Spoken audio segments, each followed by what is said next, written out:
Boom, we're live on Facebook, on YouTube, on Instagram. As folks come in, I want to wish everyone a welcome.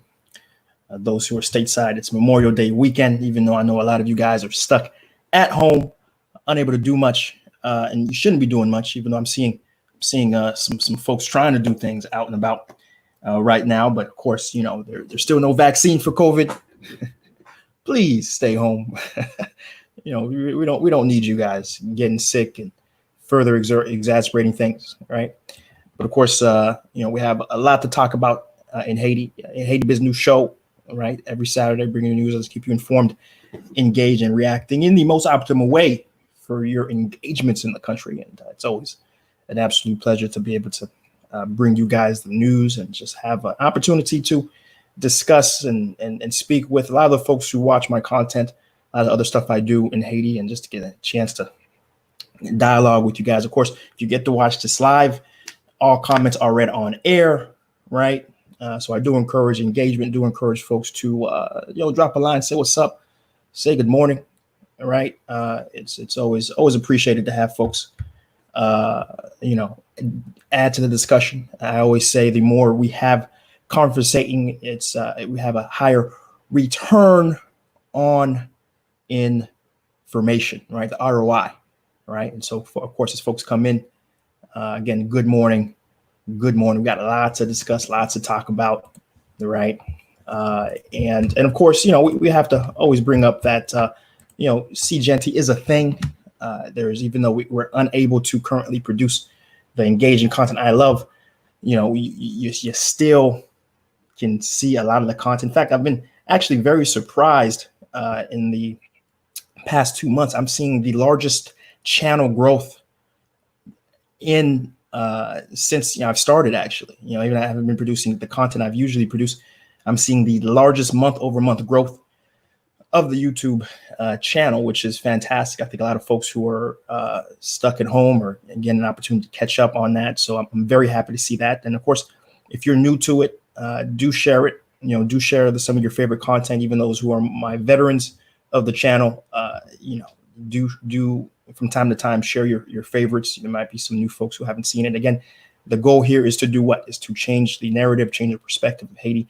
And the more folks who are producing content, that's one thing I love seeing and finding folks who are producing narrative changing content for Haiti. I like to discuss and share it. I share it on my channel all the time. But of course, if you enjoy what we're doing here, make sure you do share it. Let's keep that growth going. I love seeing that the channel is growing, and it puts us in a better position when we are able to get back in the country when COVID has died down, to really help push an international conversation about the opportunities that generally exist and how to overcome those the difficulties that we know are there.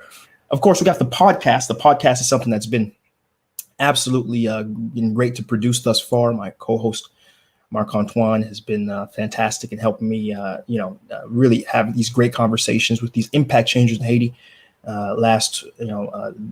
This week we have someone coming up that's going to be incredible. Last week we had Regine Theodat. She's in the agro industry, has significant contributions to Miabel, one of Haiti's truly great home brands in terms of cocktails, and also salsas, sauces, and hot sauce. And they've really grown this operation from just a small restaurant into something that is really selling internationally and doing very well, providing countless jobs, and most importantly, sourcing a lot of their products from Haitian farmers in the Quadabuque area, right? Truly a story that you need to learn about and see how you can imitate, or at the very least support her product, the products of that company, Miabel. And certainly if she can do it as someone who was a Bostonian and grew up, spent her life outside of Haiti and only recently moved back and has been able to build a successful business. I don't want to hear Haiti difficile, oui. I don't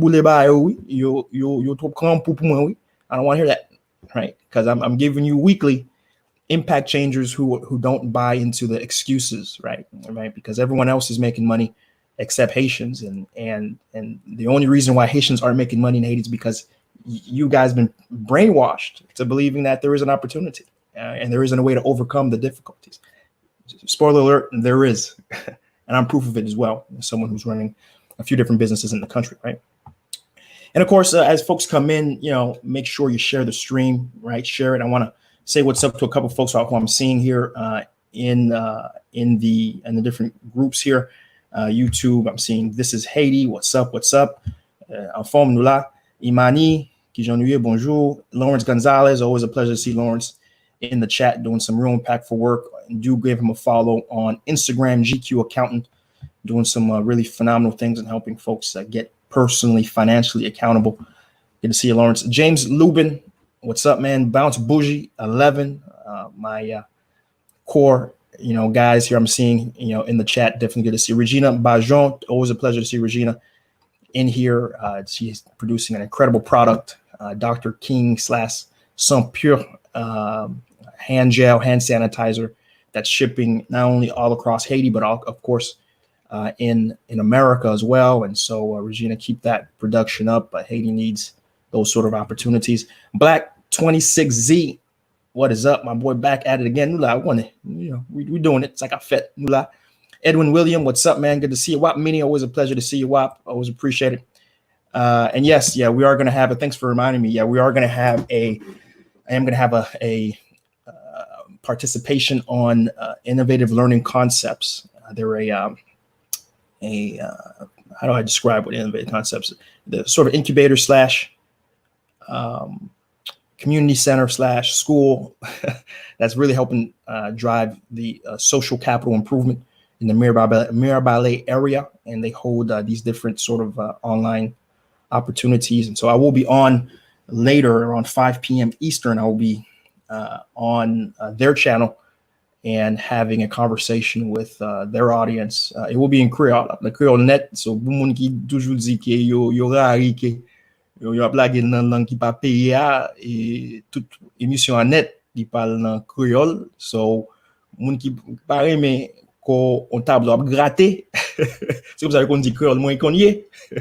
You go over there, or you can avoid it, because it's gonna be in Creole net, okay? But don't avoid it. Do come, do share it too. It's really going to be a fun exposition of how folks can make money being a freelancer in Haiti, right? Kenal David, what is up? Good to see you. Wave right back at you. Jackie Poto, good to see you, Jackie. And Jackie, of course, being the executive director of and founder of ILC. And thanks in advance for the opportunity to discuss with your audience. And of course, Jackie Poto will be on the upcoming podcast. He's someone who's doing some really interesting stuff, because a lot of the guys I've had thus far on the podcast are around our age group. And I don't want to call Jackie out like that, but he's been someone who has a sage amount of experience in the country, engaging the genuine young generation just coming out of school and preparing them and getting them into a professional capacity. And so Jackie is someone who is able to provide a lot of anecdotal and direct backed data-driven experience. And so again, do make sure that you follow us on the different mediums. We're on Spotify, all that, to make sure you don't miss that opportunity. Makandel, I love that name, historical significance. Jonathan Lamar, good to see you, man. Yeah, Jonathan is someone who's working over at Mercy Corps. Is it Mercy Corps? Mercy. Help me out, Jonathan, the group that you're with, but an NGO that's actually doing some really interesting stuff. Funny enough, in my ancestral home of Gomon, those who know, on my dad's side, c'est moun Miagwan, but on my mom's side, I'm actually c'est moun Gomon, and so and he's been very engaged in the Gomon area, helping with a school and medical services and things. And so, Jonathan, good to have you in the chat today. Appreciate it. Hope to see you again later on in future periods, right? S. Wiseman, what's up, Grand Rising? Good to see you. Mark Joseph, always good to see. Always good to see you, Mark. Johnny Lee, what is up? What is up? Good to see you again. Castro Jean Gilles, first time I'm seeing you. Good to see you. Samuel Toussaint, Massachusetts in the house. I know, Massachusetts are piling up, man. We got Ronald Etienne. Good to see you, man. Good to see you again. Always a pleasure. And Jackie Poto did drop the link in the chat. I'm not sure if YouTube can see it or not, but dropped it in the Facebook chat. I can't really necessarily show you guys it, but if you go to my Facebook page, C Genty, spelled as you're seeing it, you will be able to get the Zoom link and the meeting ID In fact, I'll probably have to reshare it after this because I don't think I shared the Zoom link actually. So look out for that. Okay. And let's take a look. Let's see what we have going on IG. A couple folks on IG. I want to say what is up to IG folks. We got Boss Down Low Key. What is up? Mark on here as well. And let's see who we got.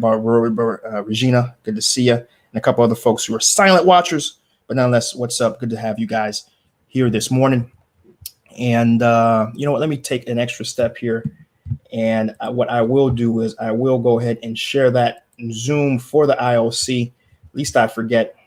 Because again, it's going to be a very, very interesting conversation. It's basically, I gave this presentation an ish a few months ago, and basically, you know, very popular. Folks really wanted to hear it, and so I'm providing that same presentation I did in ish online for folks to listen to, right? And so hopefully you guys will participate. Let me go ahead and grab that Zoom link here. Looking for it. Let's see, where was it? I do know I had. Here we go. There it is. Copy that link. Actually, this is for the Facebook. It's going to be here on this channel. Boom. There you go. I just dropped it on the Facebook and YouTube chat. So you guys go ahead, and that's going to be on that channel on IOC's page. Okay. All right. You got it. No excuses now. No excuses at all. All right. Okay, so yeah, so again, you know, for those who are in right now, again, share the stream. The more folks can get in here, the more conversation we can have, and information that can be partaked, the better overall this experience will be, right? We've had some very long episodes recently, and it's been because of the fantastic engagement we've been having. Really happy to have that engagement. It means we can get much deeper and much more engaged in the knowledge share of what's been going on in Haiti. And again, what do we do here? We review the past week's happenings. We really focus on the business side of things. We try to avoid politics as much as possible and keep it on solutions and really having a genuine understanding from an intelligent, fair, and balanced perspective. We're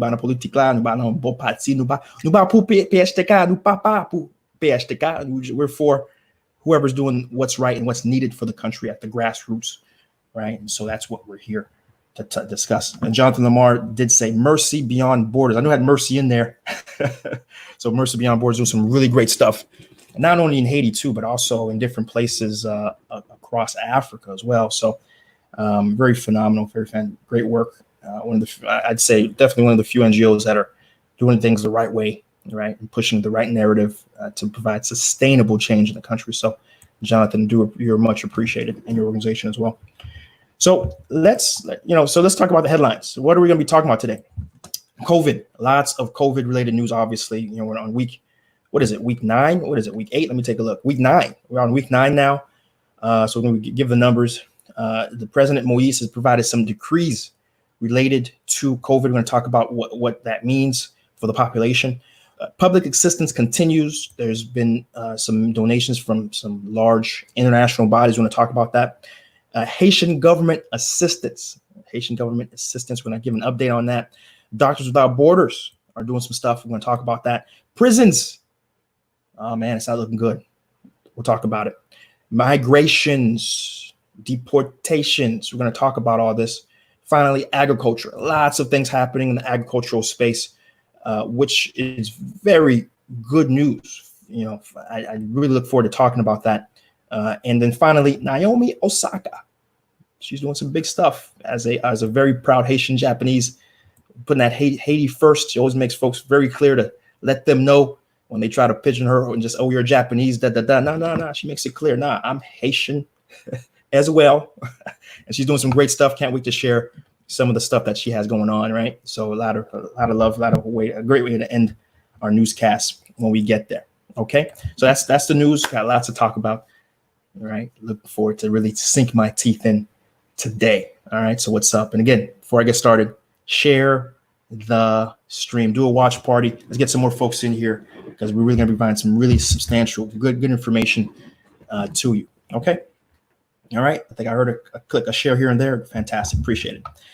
So first and foremost, COVID, what is going on? We're on week 9. What's going on now? Oh, actually, I'm sorry. I skipped something very important. Flag Day happened. We really got to jump into that first. May 18th, Flag Day, for folks who don't know. It's the day we celebrate the creation of our flag. It was commissioned by Catherine Fillon, Maldino, no famille, but the goddaughter of Dessalines. And she, on that day, through Dessalines' order, said, we're going to remove the white that's separating the blacks and the mulattoes, and make just one flag that that shows the unity of both people. And since then, we've celebrated on May 18th, a very important day for our independence. But I got to say, though, it is great to see the patrioticness of our people. It's always great. But I always say, of course, we can't really travel right now, right, because of COVID. But it is always preferred, always appreciated if one day we could see May 18th be travel to Haiti Day, May 18th to actually be let's see what we can do to actually give tourism an opportunity to flourish. Because again, I can tell you the Haitian diaspora is so large, it's so strong. It's more than able to really keep afloat the tourism industry. We don't need anyone else. If the Haitian diaspora, in just an even small percentage, were to fully engage and make sure, it's not just about throwing a flag up in some parade in New York or Miami, but it's really about, it's not, Haiti isn't an abstract thing. It's a country. It's a place. And if May 18 could someday somehow transform to let's actually visit and spend that weekend there, that would be a great thing, right? So that's something I do want to challenge folks, especially when COVID's over, to make May 18 actually not just Flag Day, but visit the country day, right? Weekend, right? And make that a thing, right? And so that's May. That's, and of course, there's a lot of news and some very unsafe behavior, right? I saw happening in the country, in the U.S. With folks, But for the most part, I did see a few things that was encouraging. I did see what was that, like a car parade where folks were keeping a safe distance in a vehicle, right? Which certainly is the better way to do it. Right? Where we had folks who were being a little too close to. In fact, I'm trying to do right now. I'm trying to get the name of Madame Catherine. What is her last name? It's bothering the hell out of me, right? Until I get it, I'm not going to move on from this news story. A quick search here to kind of suga february sapi rapid lagi noma deni noma okay, I was right. Catherine Flon. Okay, I was right. Good. Sometimes I know more than my memory even allows me to recollect that I know. Very good. I was going to demote, temporarily hand up my Haiti card if I was legitimately way too off, but I was right in the ballpark. I can work with that, right? Good stuff. So now let's talk about Flowing. Exactly. I was right. So let's talk about COVID, right? COVID, certainly an issue. As of this morning, we have 817 active cases in the country, 26 deaths, right? And 22 healed.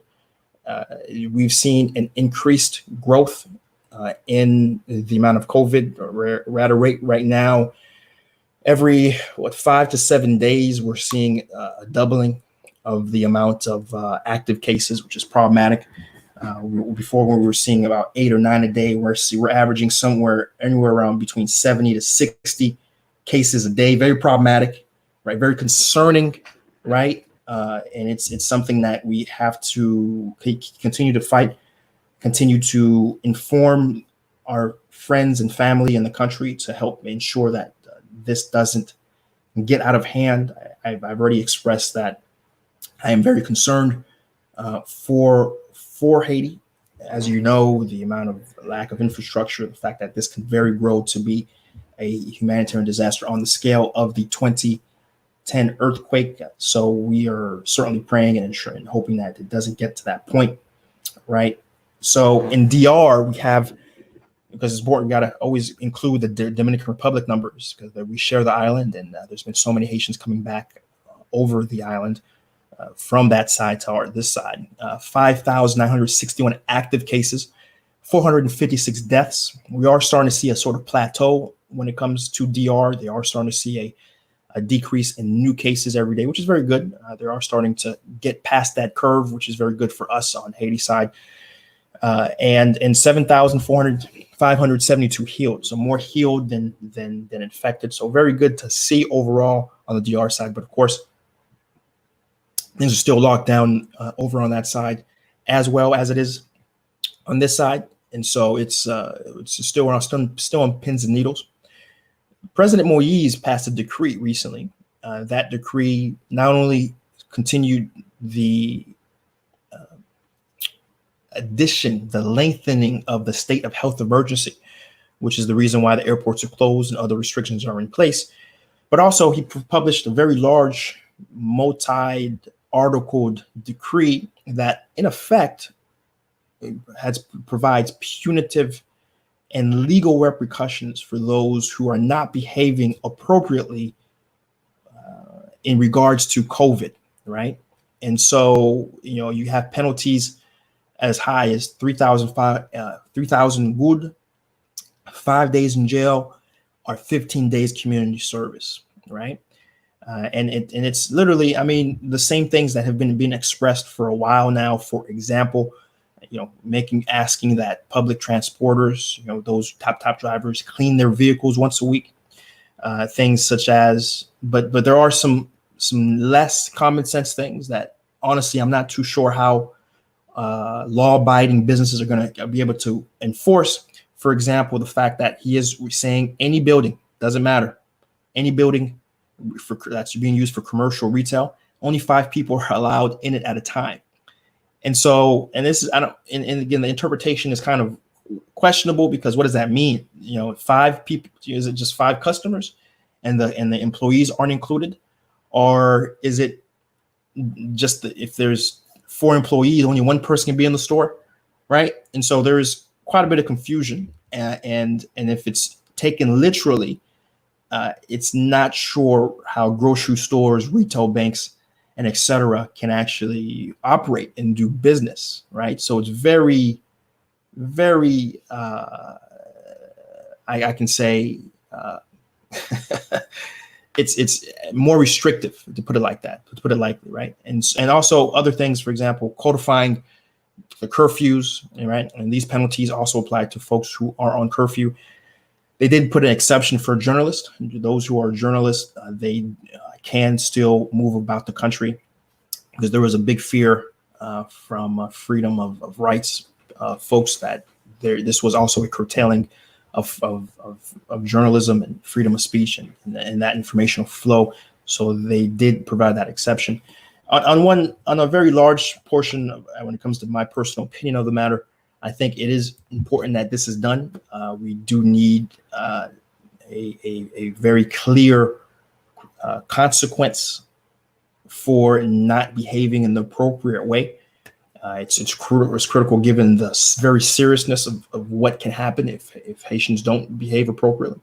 But at the same time, too, the counter argument I've heard, which is a fair counter argument, is that gouvernement qui participe in the Petro-Caribe, qui prend l'argent, that took money from places that should have went to building hospitals and building the infrastructure to help deal with this COVID in the first place.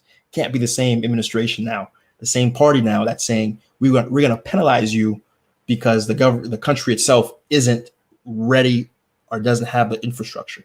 The very reason why we don't have the infrastructure is because of the way because you took money that should have went to building hospitals and put in your pocket.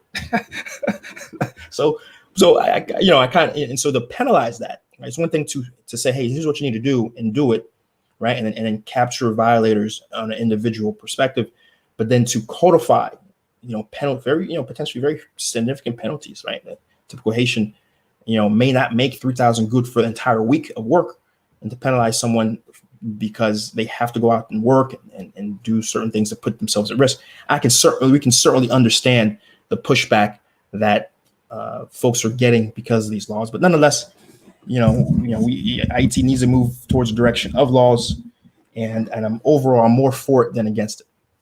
Right? Let's keep it going. And public assistance.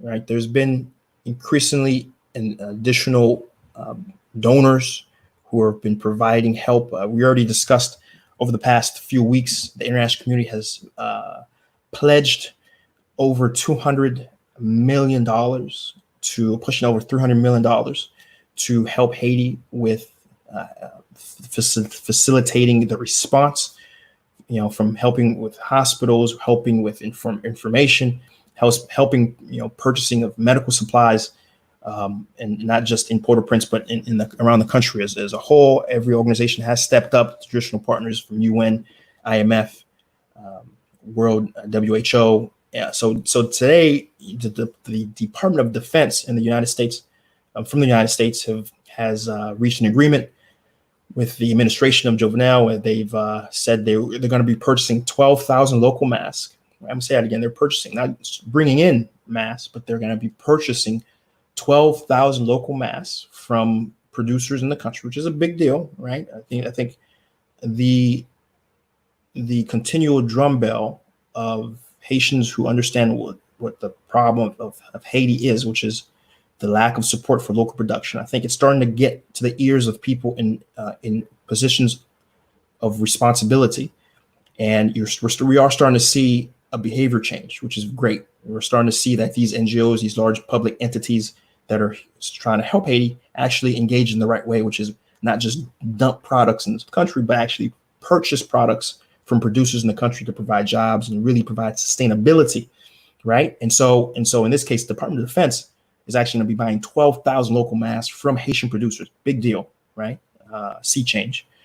In addition to helping provide disinfectant and other medical essential supplies that aren't being produced in Haiti, and they're sending them to the administration, is going to be dispersed through the Directorate of Civil Protection, which is a subset of the Minister of Public Health, in addition to going to hospitals like St. Luke Hospital over in Tabar, right, which is important. It's one of the frontline hospitals right now, which is a big deal. So very, very happy to see that. Very happy to see that. We got Maggie Ulam, very concerning. You got Kinal David here saying also the number of customers on premise would have to depend on the square footage of the commercial building. All right, fantastic. Good. To a lot of details there on that. I do recommend folks to try to take a look at it. I do have a link of the news story with the decree in full in the link on YouTube and Facebook. So do feel free and get a chance to take a look at it.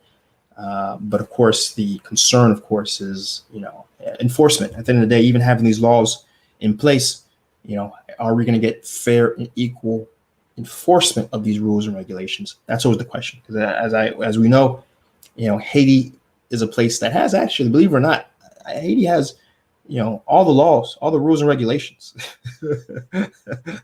that would make Haiti function in a developed way, in a first world way. But the enforcement of these rules, the enforcement of these laws are non-existent. We got Lawrence did ask me something. I just missed it. Just saw that he asked it. Lawrence, did you hear about the Madagascar president conversation for organic COVID remedies? And so initially, I think the initial response for the Madagascar COVID remedy, I think a lot of people found it rather ridiculous, right? But the thing is, the reality is the Madagascar COVID remedy, if you actually look into what it is, it's something that has been used successfully to treat malaria, right? As an anti-malaria drug, right? And it's been used. There's a chemical element within that medicine that has been proven, right? And we know, and anyone who's been following Trump, one of the big things he's been pushing is hydrochloroxide, blase, blah, blah, blah, also is an anti-malaria drug, right? Used for extreme cases to help people overcome, that condition. And if this very synthetic product, chloroxic, is a synthetic, unnatural product, has been known to help with anti-malaria, then and thus which is the correlation to why it's been effective for COVID. And I don't necessarily follow the actual properties that relate to how COVID is constructed and the cause, the virus / bacteria that's causing the anti-malaria, but there's enough relation to how it attacks that to how it attacks COVID. And so this natural remedy is being applied. So just knowing that fact, I think we shouldn't so quickly attack the premise that this is actually might be helpful. And anecdotally, the Madagascar has come on record and provided actual cases where they've provided this medicine to very sick people, and these very sick people have gotten better. These very sick people have improved themselves. They've gotten better after taking it. So, and actually, the last news story I heard about this was the fact that this was actually being researched in Germany. A handful of these Madagascar natural remedies were actually being used, being tested formally in a scientific lab, right, and through actual double-blind studies and all that special terminology that makes things official, right? And so I think I wouldn't be surprised that once it's done through the formal testing, even the actual scientific community, will actually come out and probably say, yeah, there is some truth to it. So, and if assuming that what is true, then I think you folks who don't like Jovenel will have to give him some credit for reaching out and doing something that we've always wanted a Haitian president to do, which is reach out to Africa, and make those sort of partnerships, not with the West, not with the United States, but with African countries. In fact, Jovenel actually met also with the Senegalese president. Senegal has had a very warm relationship with Haiti for a long time. In fact, right after the earthquake, they were one of the first African countries to reach out and provide assistance and actually provided scholarships. And actually, the president provided land for Haitians to come back and relocate. So Senegal is a country that is very dear to my heart as a country, a Haitian country, that's an African country that's really, bent over backwards to try to be very accommodating to their brothers in the middle of the Caribbean here. So, the Jovenel has also met with the president of Senegal to discuss a proper response and how the two countries can work together, right? So, again, we're fair and balanced here. I'm gonna report everything he's doing wrong. I'm gonna report everything he's doing right. It's we're fair and balanced here, right? We're not for one particular person or not, and we certainly like having more positive stories to share than negative stories. Peterson Luxon, Fort Lauderdale, Florida representative. Good to see you, Peterson. Hope to see you again. Happy to have you here in the chat. Always a pleasure, right? We have Regina saying NGOs, most of which don't pay taxes as a result, use the country's services, infrastructure for free. Most costs Haiti more than they give in. Need to buy NGOs, needs to buy every product from Haiti. I agree. There's a book in particular I like to promote. Trade Not Aid. Am I saying that right? Yeah, exactly. I am. Trade Not Aid by Daniel Jean-Louis. It's a book really geared for a lot of different players, but in particular, a lot of it's geared towards having a conversation with those who are running these non-for-profits, NGOs, to say, your help is needed, right? Because I can tell you, as much as we like to villainize NGOs, the sort of medical treatment and access they provide to education and social development, it is important because the Haitian government isn't doing it, right? We know this, right? They don't pay their teachers. They don't really engage in rural areas. They barely engage in the urban areas. So we can't discount the good that NGOs do, right? But a lot of the bad they do comes because of lack of information and a certain naivety, right? And so it's really about trying to engage those in those positions of responsibility to say, hey, what you're doing is we get it, right? You're trying to be helpful, but here's how you can maximize your help. Here's how you can really stretch out your assistance. And that is by, number one, buying local. Number two, don't compete, right? It starts to encourage, right? For example, a lot of NGOs provide these sort of bed and breakfasts for visiting workers. First off, don't have someone come in the country and do the work a Haitian can do, right? Don't do that, right? A lot of folks do these, we call them poverty tourism, where they have these, kids from Iowa and Nebraska come in and paint a house. Why, right? When you could have hired a Haitian we have plenty of painters who could use the job and the money to paint the house, right? Just so you can feel good and write a college application scholarship. No, there's ways, I'm not going to belabor the point, but there's ways that an NGO can behave much more responsibly. And that's what we need to make sure these NGOs are aware of, right? So thank you for that, Regina.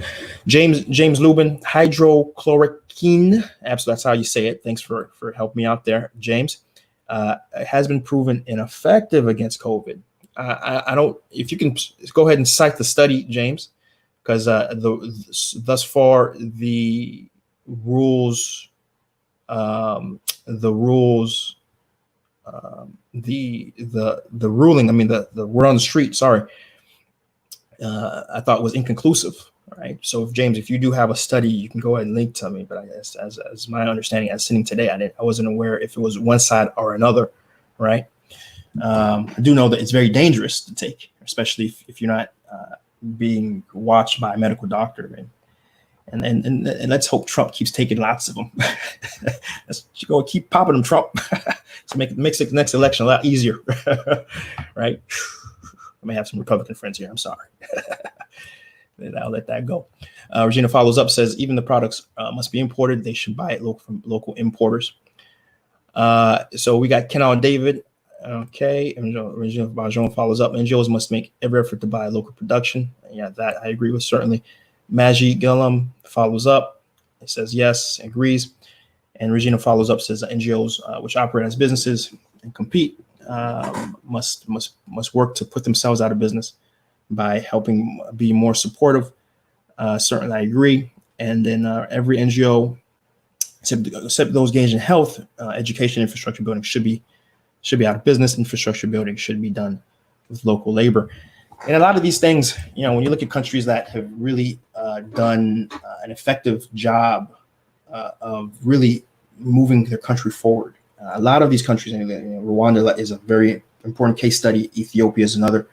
They've really done a great job of saying, all right, what is the priority for our country? And if you're going to come here to help us, right, here's what we want you to do. Here's the direction. Here's the lane that you should be in. And then further, here's how you should act, i.e., import local products. Don't bring people in to do the same work a Haitian could do, right? And so, all roads always lead back to the government. And in this case, how NGOs behave is really, part and parcel because of the wiggle room that the government has given these NGOs to operate. So at the end of the day, we do need the government to step up and really give these NGOs direction, right? And not just have them, just do what they want. In the meantime, right, it is on us whenever we see or we run into someone who is running a not-for-profit NGO, and I'm sure there's lots of people doing these sort of very important, elephants. Haiti is a large elephant. It takes a lot of hands to push that thing forward. But wherever we engage someone to really say, hey, how are you doing it? Are you buying local? Are you hiring Haitians? Right? How are you ensuring that what you're doing is going to sustainably last after you're gone? Right? And if you phrase it in that way, we're not here to fight you on what you're doing. We appreciate what you're doing, but let's see how you can structure it to be more sustainable. I think that is the winning play, right? All right. James Lubin says he's going to look for the link. I appreciate that. We got some folks coming in on IG. I want to say what's up to everyone who is currently watching on there. Of course, we do have it on YouTube and Facebook as well. So however you want to watch it, you can. Avance IT from Aid to Trade. Did I say it right? Oh, yeah, I always mix that up from A to Trade, right? Says it's a great handbook for how folks should be governed. We got Shirley Dorr, definitely good to see you running a great social media entity over there. Good to have you, Shirley Dorr. Certainly appreciate you. Right. So that's that story. Let's move on. Let's hit the next news story. Next news story has to do with Haitian government assistance. If you recollect, there's the Haitian government said that, in line with a lot of governments who are providing direct aid to their people. We have the United States providing $1,200 to everyone who made a certain AGI, right? Canada providing, and Europe, and a lot of European countries providing monthly stipends to their citizens to help them get over and overcome this situation. We've also had, the Haitian government try their attempt at it, which was a 3,000 good distribution to folks who are estimated to be of most need. But the problem is, of course, is that we're seeing only about 1.5 million people thus far who are supposed to get it. Remember, the country has 11, almost 12 million people in it, and so and most of those people are in financial distress. So we haven't heard. When I first heard the news of, it's gonna be 1.5 million in the first disbursement, I was like, great, cool, all right, and I'm sure there will be more disbursements. But as we're standing right now, it seems to be only 1.5 million people, and only the people who were already registered on MonCash in some capacity. MonCash being the Digicel service, the electronic currency of Digicel. Very problematic, because what about everyone else? What about everyone else who is also struggling right now because of COVID and the grinding of a halt of the entire economy, world economy, but especially the Haitian economy? So very problematic. Of the 1.5 million, 75,608 people have had disbursements. So they're slow going, and this is announced going on 3 to 4 weeks now. And so the disbursements are very slow going, still ongoing, but very slow going. I'm not going to even say whether or not 3,000 good is enough money. 3,000 good is equivalent to, for those who don't know, is equivalent to about $28, right? About $28, give or take, given the current exchange rate. And so whether or not that's even enough, that's a whole separate debate. Not even here for that one yet. But the fact that only 1.5 million people are getting it, it's not enough. And most of these people who have MonCash, the concentration is in the metro areas. But the people in greatest need right now are actually those living in rural areas. Not only because, remember, before COVID, Haiti was experiencing one of the worst droughts over the past few years, right? Worst droughts that alone was putting millions at risk of famine. But then we had an entire year and a half of pays loc, where roads were being shut down, the movement of product wasn't happening. Don't forget, we had travel for advisory, which I believe is still in effect. Very problematic, still in effect, right? Travel for advisory, and then COVID hit, right? And in particular, the rural areas have been extremely hard hit, and so they're kind of just being left to their own devices. And we do have some promising news that I want to report later in the show, but when it comes to this disbursement of assistance, very problematic that it's not going honestly where it should go, which is really focused on, of course, we get it, right? A lot of these folks, how do you get to the very rural places they are? Do you really want some government employees, carrying thousands of good of cash, millions of dollars of cash on them, right? Certainly there's a security problem there. But perhaps an engaged effort to get people enrolled on MonCash, or even Natcom Cash, which is a new product that Natcom is rolling out, and get them involved, enrolled in that, and then give them the money through that. Certainly probably is what, if we had somebody thinking, running things, would hopefully have gone through as a direction to move forward. But that's not where we are, right? And so I look forward to I'm keeping very close eye on this disbursement of funds, because it's very problematic that the vast majority of Haitians who desperately need assistance, this sort of financial boost, isn't getting it. All right, that's where we are with that news story. We got some folks, talking in IG. Let's see what they're saying. 509 line says, our leaders are lazy and mediocre. They don't know what they're doing. They were given power to destabilize the country and keep us under with their families, are living good in foreign countries.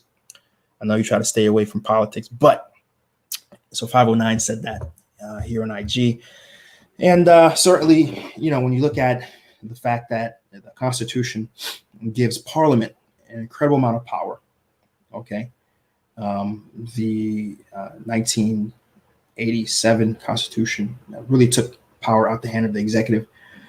As much as we like to really talk bad about Jovenel Moise, even though right now he is ruling by decree because there is no Parliament, but the entire time he was in power up until this point where he's ruling by decree.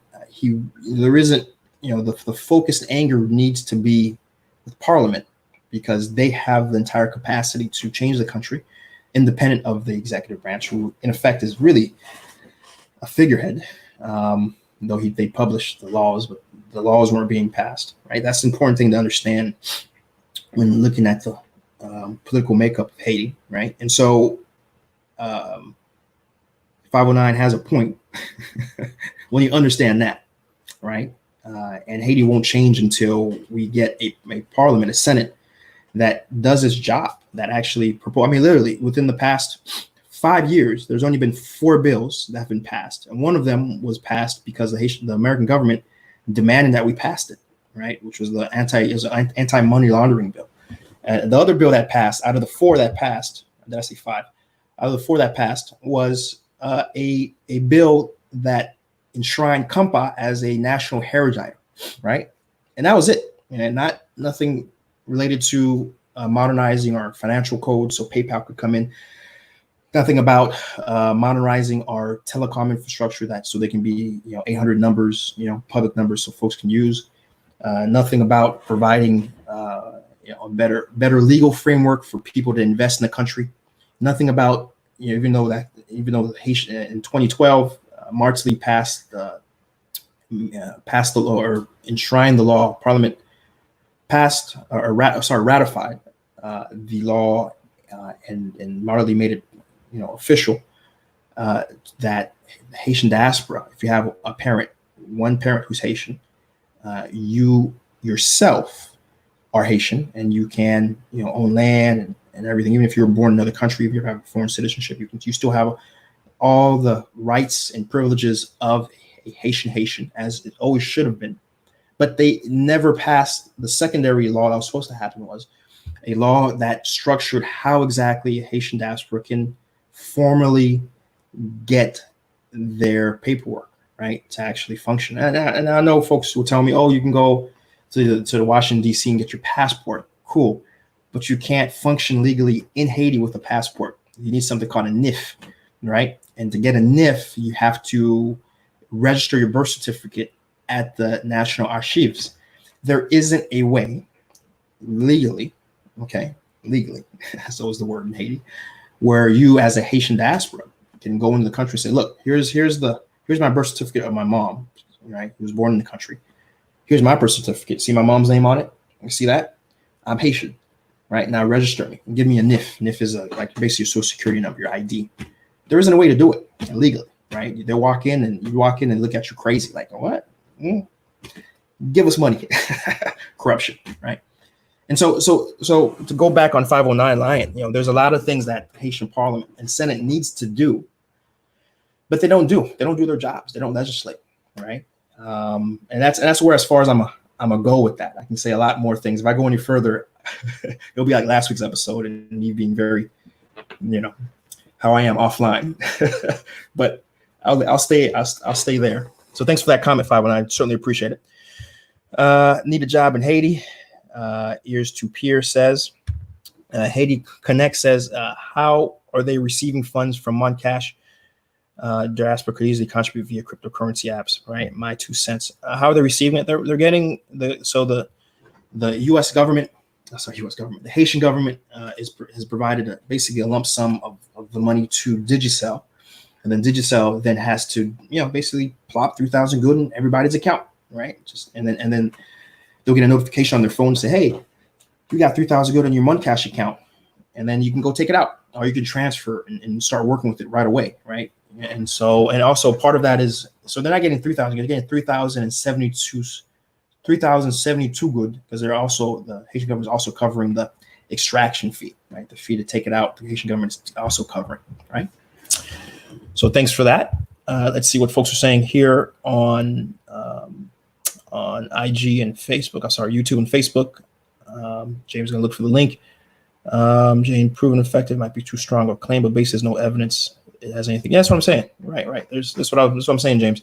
There isn't concisive evidence one way or the other right now, right? And so, they're working on that. Last bit of news I read was that, it's being tested in Germany formally, like it's being properly tested, right? But anecdotally, per what I've heard, everyone who's actually received it, who was in late stages and about to potentially die, those who've taken it has lived, right? So again, but still not necessarily backed by proper scientific study, right? So Regina Barjon follows up, says the Haitian return on investment is negative. Haiti gets an average of 1.4% for every $100 given, invested, allotted, or whatever misguided term. Haiti loses while NGOs come up on top. Okay. Neg Maron follows up, says, can't they delegate black banks to distribute funds? Black banks. Can't they delegate banks to distribute the funds? The problem is, Neg Maron, there isn't a lot of Haitians with bank accounts. In fact, for example, my employees, up to about 12 right now, only one had a bank account. Because I pay through bank accounts, and I have a relationship with, anyone who has a properly registered business in the country. You can open special payroll accounts for your employees. Very nice. It's very handy. They don't get feed or anything. It's very. They don't ask for a lot of ID. And it's a lot of. Usually, open a bank account in Haiti, it's a headache. Okay, and honestly, they don't even need IDs to open up a bank account. If it's a company that's requesting that they have a bank account, literally, my company badge is enough for them to open their bank account, right? And so I can tell you, just out of my experience, most of my employees don't have bank account, and I'm talking about these are adults. These are guys I'm hiring at 30 years old. And this is the first time in their lives are they opening a bank account. So, Nick Maon, to answer your question, most Haitians don't have bank accounts. That's just the way it is. Kosin Nicholas. Okay, Nicholas. How was 1987 created, and who was involved? I'm gonna direct you to Wikipedia because it's a very long conversation, my brother. Very long conversation to have. So I'm gonna direct you to Wikipedia, right? But just know there's a lot of stakeholders who came together after Duvalier left, and there was about 3 to 4 key writers, in fact, of the Constitution who came together and provided a draft, and ultimately was ratified. Provisional president, and then operating under the Constitution, ran the election for Senate, and then when this first act of the Senate was then to ratify it, and then it became the Constitution of the country, right? So, but yeah, I am going to direct you towards Wikipedia. Just type in 1987 Haitian Constitution, and you get the full write-up, my brother. Bounce Bougie 11 says, I can't get it at the age of 34, the NIF. So one thing, for example, myself, I was born in Haiti. I left when I was 3. And luckily for me, I wasn't born in the backwoods or anything, because that's another thing. A lot of Haitians who are not born in a proper hospital. It's just very tricky. But I was luckily born in Kafou in a hospital. And so I got my birth certificate, and it was also registered at the National Archive. So when it came time for me to move back to Haiti, the National Archive is actually, if you're already registered, pretty uncorrupt. You just walk in and say, hey, I need my proper registration that I'm a Haitian national, and they give it to you. Like, here you go. Boom. You get the archive, the archive. I forget the actual name. I don't have it in front of me here. And basically with that piece of paper, it says you exist as a Haitian person, and then you get your everything else. You go to DGE, and then they'll print you out a NIF. And ironically, this is interesting. A lot of folks don't know this. those in America, as soon as you're born, you get a social security number, right? Or as soon as you become naturalized, right, you get a social security number right away, and that number is yours for the rest of your life. In Haiti, actually, you don't get a NIF until you're, and please correct me if I'm wrong here, I believe around 16 to 18 years old. That is when you actually get a NIF. So technically speaking, in Haiti, you don't exist until you're about 16 to 18 years old. Something, I don't know, people, if you don't live in Haiti or familiar, you may not know this, right? But it's very interestingly, Haiti is one of the very, very few countries that as soon as you're born, you don't really get a national ID number, right? You get an ID number at around 16 or 18 when it's time for you to actually pay taxes, to do something, right? As an adult, you go through that process to get your social security number. So just FYI, very interesting, right? Very interesting, right? Let's see what folks are saying. Sony Prosper says, what does the job sector for cultural workers, information professionals look for irrespective? I don't know what a cultural worker is. Are you talking about like a musician and an artist, an artisan? And I don't know what we mean when we say information professional. I don't quite, is that just one word? Give me an example, Sony, of what you mean. Not following you. Dorian Etienne goes, why is the Haitian satisfied with only one international airport? Well, we have two. Cap Haitien Airport does accept international flight. So we do have two. Most of it flows into the Port-au-Prince airport, but Cap Haitien is an international airport. So we have two, right? But certainly, I think I understand the idea of what you're trying to express here, which is we need more connectivity through flight. And I can tell you one thing I can, give Jovenel props for is that he has invested more in airports. In fact, in JME, he asphalted. He actually made the runway. He asphalted the runway. There we go. That's the term in English. He asphalted the runway and actually improved the terminal and added solar panels so it can function with electricity without necessarily being connected to the grid, because Germany is very bad in terms of Germany isn't even a part of the formal grid, in fact, which is very problematic for Germany citizens. And so no, one thing, and in fact, also the Okai airport has also received a lot of investment and improvement. And I know there are a lot of land disputes right now around the Okai airport as the government is trying to push to get more flight traffic into the Okai airport. So no, I can tell you, Darwin, the government is actually doing a relatively good job in terms of trying to get more use out of the airports that exist. But certainly, if I think Dominican Republic has, let's see, Punta Cana, two airports in the San Domingo has two international airports. In fact, if I remember right, and then another big airport is over on the Puerto Plata. Puerto Plata has its own international airport, and I believe there's one more. There's one more airport somewhere in the Dominican Republic that's also international. So DR has at least 4 to 5 international airports. So I certainly understand where you're coming from. We certainly could have more, and it would be much more productive, right? What Mini follows up says, "Can you recommend a solar company you dealt with?" What Mini is asking, can you recommend a solar company you deal with that you have at your office in Haiti? And so I used Haiti, c'est un pays boss. Ça veut dire que Haiti is a place where when you need work done, you generally speaking, you find a Haitian professional who has a good track record, who comes highly recommended to install and do the work for you. And so I did have a boss electrician who set up my infrastructure. And so, if you are looking for someone like that, you can message me privately, and I can offer you a recommendation of someone who did a pretty good job of setting up my solar setup in my office. Okay. On Facebook, on IG, we have it's about to end here. IG very annoyingly only has 1 hour of connectivity, unfortunately. I'm just looking here. Social security numbers can replace with crypto Hit connect on that. And then, so we're about to end on IG. I'm about to reboot it. Okay, I'm about to reboot it. So those who are watching right now on IG can be, we are going to reboot. So sorry, I guess I'm not big enough. I'm not D-Nice level to where,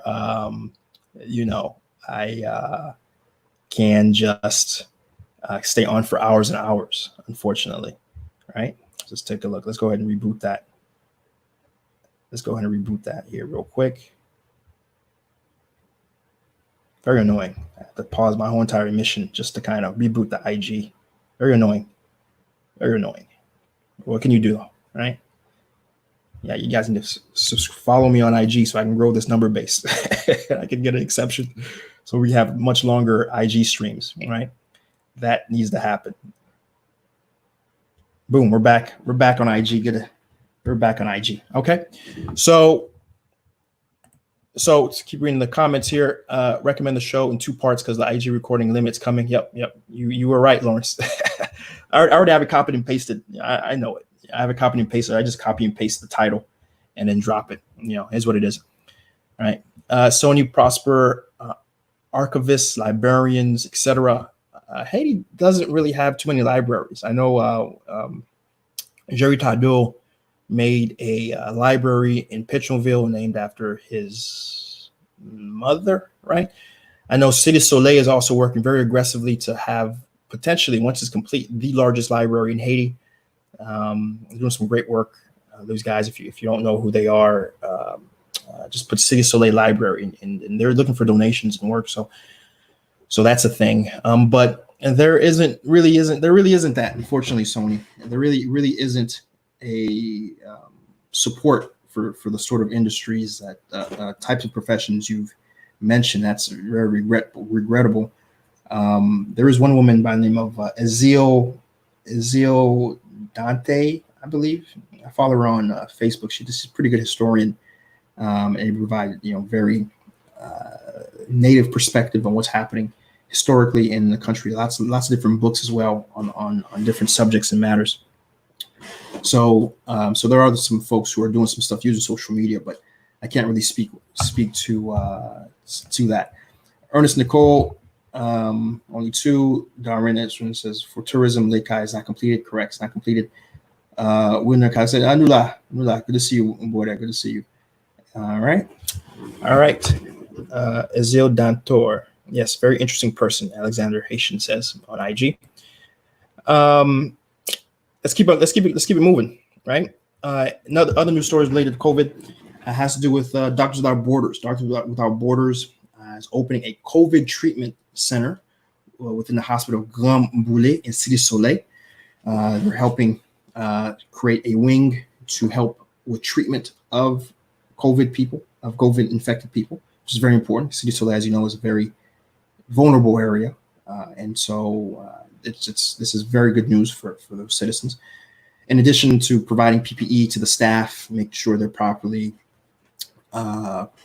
geared. In addition, setting up a wing where folks who do have COVID and are trying to recover are isolated from the rest of the hospital, and so the hospital, actually that hospital is going to be in effect become a COVID hospital. And there's another hospital in Delma, near Delma, further up in Delma, Delma 33 or so. That's going to become the hospital for everything else, right? And folks who are from that area who have COVID are going to basically be at the hospital Grand Brûlé. Okay, so that's news, and then some very news that is very concerning, right? Prisons. As you know, those who know about Haitian prisons. It's very, even when things are good, it's problematic. Why? So you have the main hospital, the main main prison, has a capacity of 778 people, right? But currently has 3,600 prisoners, right? If you do a quick Google search or YouTube search, Haiti prisons, you will see there's a very famous documentary where we have, I think, a British journalist actually highlight the issues, the realities of Haiti's prisons, and it is the word I'm trying to find here is it's something out of a horror movie. It's something out of, it makes me feel like it's something that, the stories you hear about, for example, in slavery times, when you had Black people bunched up in a slave ship, right? Packed on each other like they're cattle, right? That is a Haitian prison. It's hard to describe. I really would have you guys really go to YouTube, and after this is over, the stream's over, don't take a look at it, because it's heartbreaking. And of course, some of you guys are like, well, c'est for the vagabond, yeah, a bunch of criminals, good for them. But it's important to understand that 75% of everyone in a prison in Haiti, I'm gonna say it again, 75% of people in prison in Haiti have not been tried. They have not seen their day in court. They have not seen justice. They've gone through the justice process, presented their case, and convicted. These are simply people who've been arrested and are just waiting for trial. And we have people who've been waiting for trial for years. We're talking 3, 5+ years sitting in this jail that I just described as draconian, okay? And never seen justice executed on their behalf. Okay? That's where we are in Haiti's prison system. Okay? So now that I set this up for you, you have these people living in one cell, dozens in one cell, unable to sleep, and I can't even talk about defecation. I won't even go there, right? Now that I set this up for you, you see a clear picture of the conditions these people are in. There's in an outbreak of COVID. There's been an outbreak in COVID in the prisons, right? This is the worst case scenario of the worst case scenario, right? The worst case scenario is COVID impacting Haiti in general, but the worst case of the worst case is it impacting the prisons in Haiti, right? It's come out that in the main penitentiary, 60 people reported fevers, okay? They took, out of the 60 people, they took 12 and tested them, okay? First off, all 60 should have been tested. They took 60, tested them, okay? Sorry. Out of the 60, they took 12, okay? They tested 12. 11 came back positive. 11 came back COVID positive, okay? That's a problem. And who knows how many other prisoners have been affected in this main penitentiary. Altogether, Haiti has around 10,000 people in prison, or pushing 11,000, almost close to 11,000 have been pushed, okay? So the Haitian government, or at least the administrative arm, that the department that handles the administration of the prisons, have come out and said that they are working very aggressively to contain the situation. They've come out and said that they've set up 4 detention centers. Now you have prisons and you have detention centers, right? Port-au-Prince was one of the main prisons. Akairi, Anzevo, Anzevo, Fort Liberté, and Mirebalais, 4 detention centers are going to be used to house prisoners who are COVID positive. So they're taking they're taking a lot of the prisoners at these detention centers, moving them to the main prison to leave these prisons more or less empty, so that they can transfer. Once somebody has been tested positive in these main prisons, can be transferred to these other detention centers. Now, the mayors of these cities are very unhappy, because these detention centers are often smack dab in the center of the city, right? These small communes, these small cities, detention centers, if you've ever been to these cities, you always see a big old wall and a big old building. What is that? They'll say it's the prison, right? So these prisons are smack dab in the center. And obviously, for obvious reasons, no mayor wants in the center of their prison town a congregation of any disease, right? Though to be fair, if they really understood how COVID is spread um, and the need for this sort of response, they shouldn't be this much pushback. But every mayor in every city has said that they weren't informed, they weren't consulted, and they're just now they're finding out just like everyone else through a broadcast through media about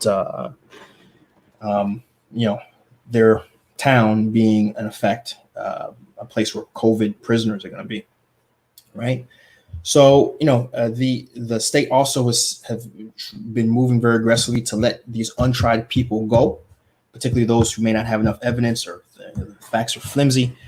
We've had about 677 detainees since about April released, but even these 677 detainees, they are only represent about 4% of the 11,000 folks who are in jail, in prison. And again, keep in mind, only 75% of these people have actually been convicted of anything. Now imagine, put yourself in their shoes, right?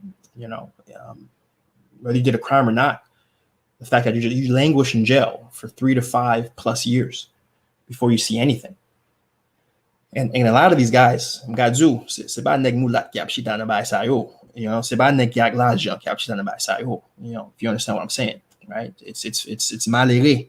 It's pep. C'est moun qui bagay qui bagay gens pour payer un moun pour se sorti, right? It's these very poor, dark-skinned guys who unfortunately are sitting and rotting away and losing their lives, right? Let's call a spade what it is, right? It's the most vulnerable of the population that are facing the most inhumane injustice when it comes to not seeing a day in court, right? And that's again, I do highly recommend you guys go to YouTube and do check out, type in Haiti prisons, and you'll see very quickly what I'm talking about. It's very, very, very heart-wrenching, right? Especially when you understand, again, 75% of these people have not seen their day in court. So let's go ahead and let's take a look and see what folks are saying in the chats. Let's take a look. We have Alexander Haitian saying a lot of these prisoners were deported. So I'm going to talk about that, actually. I'm going to talk about the deportation issue in a second, actually. So thanks for that, Alexander. To be honest, if you go 2 years without seeing a judge, you think you should be released. Honestly, there should be 2 years. Listen, if you go 2 weeks without seeing a judge, you should be let go. I don't know about this two year stuff, right? I mean, it's just inhumane to have someone sit for 2 years. I mean, 2 weeks. I'd give 2 weeks. If you don't see a judge in 2 weeks, you need to go. You need to be let go, right? That's just not right, right? If you did a crime, you should go to jail for it. But if you're going to sit 2 weeks, that's just not right. 509 follows up, says, should encourage the Haitian diaspora to get involved in Haitian politics, run for office. We don't do politics here, dog. We don't do politics here, man. So I'm not going to get in politics, right? We're explicitly a no politics zone, right? So I'm not going to sit here and waste the many viewers who are watching me time to grandstand on politics. We report facts. We know that all roads lead to the government, but I'm not going to make this a political show. That's every show on the internet when it comes to Haiti is a political show, right? And we've had political shows, for the entire history of Haiti, and we have not seen any change, right? So we're not here to do the same things over and over. This show is focused on how to be successful from a business perspective, right? Being informed and how to move forward from a business perspective, because jobs change people's lives individually. Jobs can change a country, right? And you can succeed as an entrepreneur in the country despite a very dysfunctional government. And the path forward to change in the country politically is by having a very large class of very successful people who are employing, providing jobs, and then who can then eventually put the right sort of pressure, right? Because activism doesn't work. People just sitting on the street corner saying, give us stuff doesn't work. The only thing that's worked in history to change anything for anybody has been economic empowerment. So the more we can economically empower not only Haitians natively in the country, but empower Haitian diaspora to be successful, that is when you can then make the next step, which is political change, right? But without that step, c'est caca wap voye, comme you dit, right?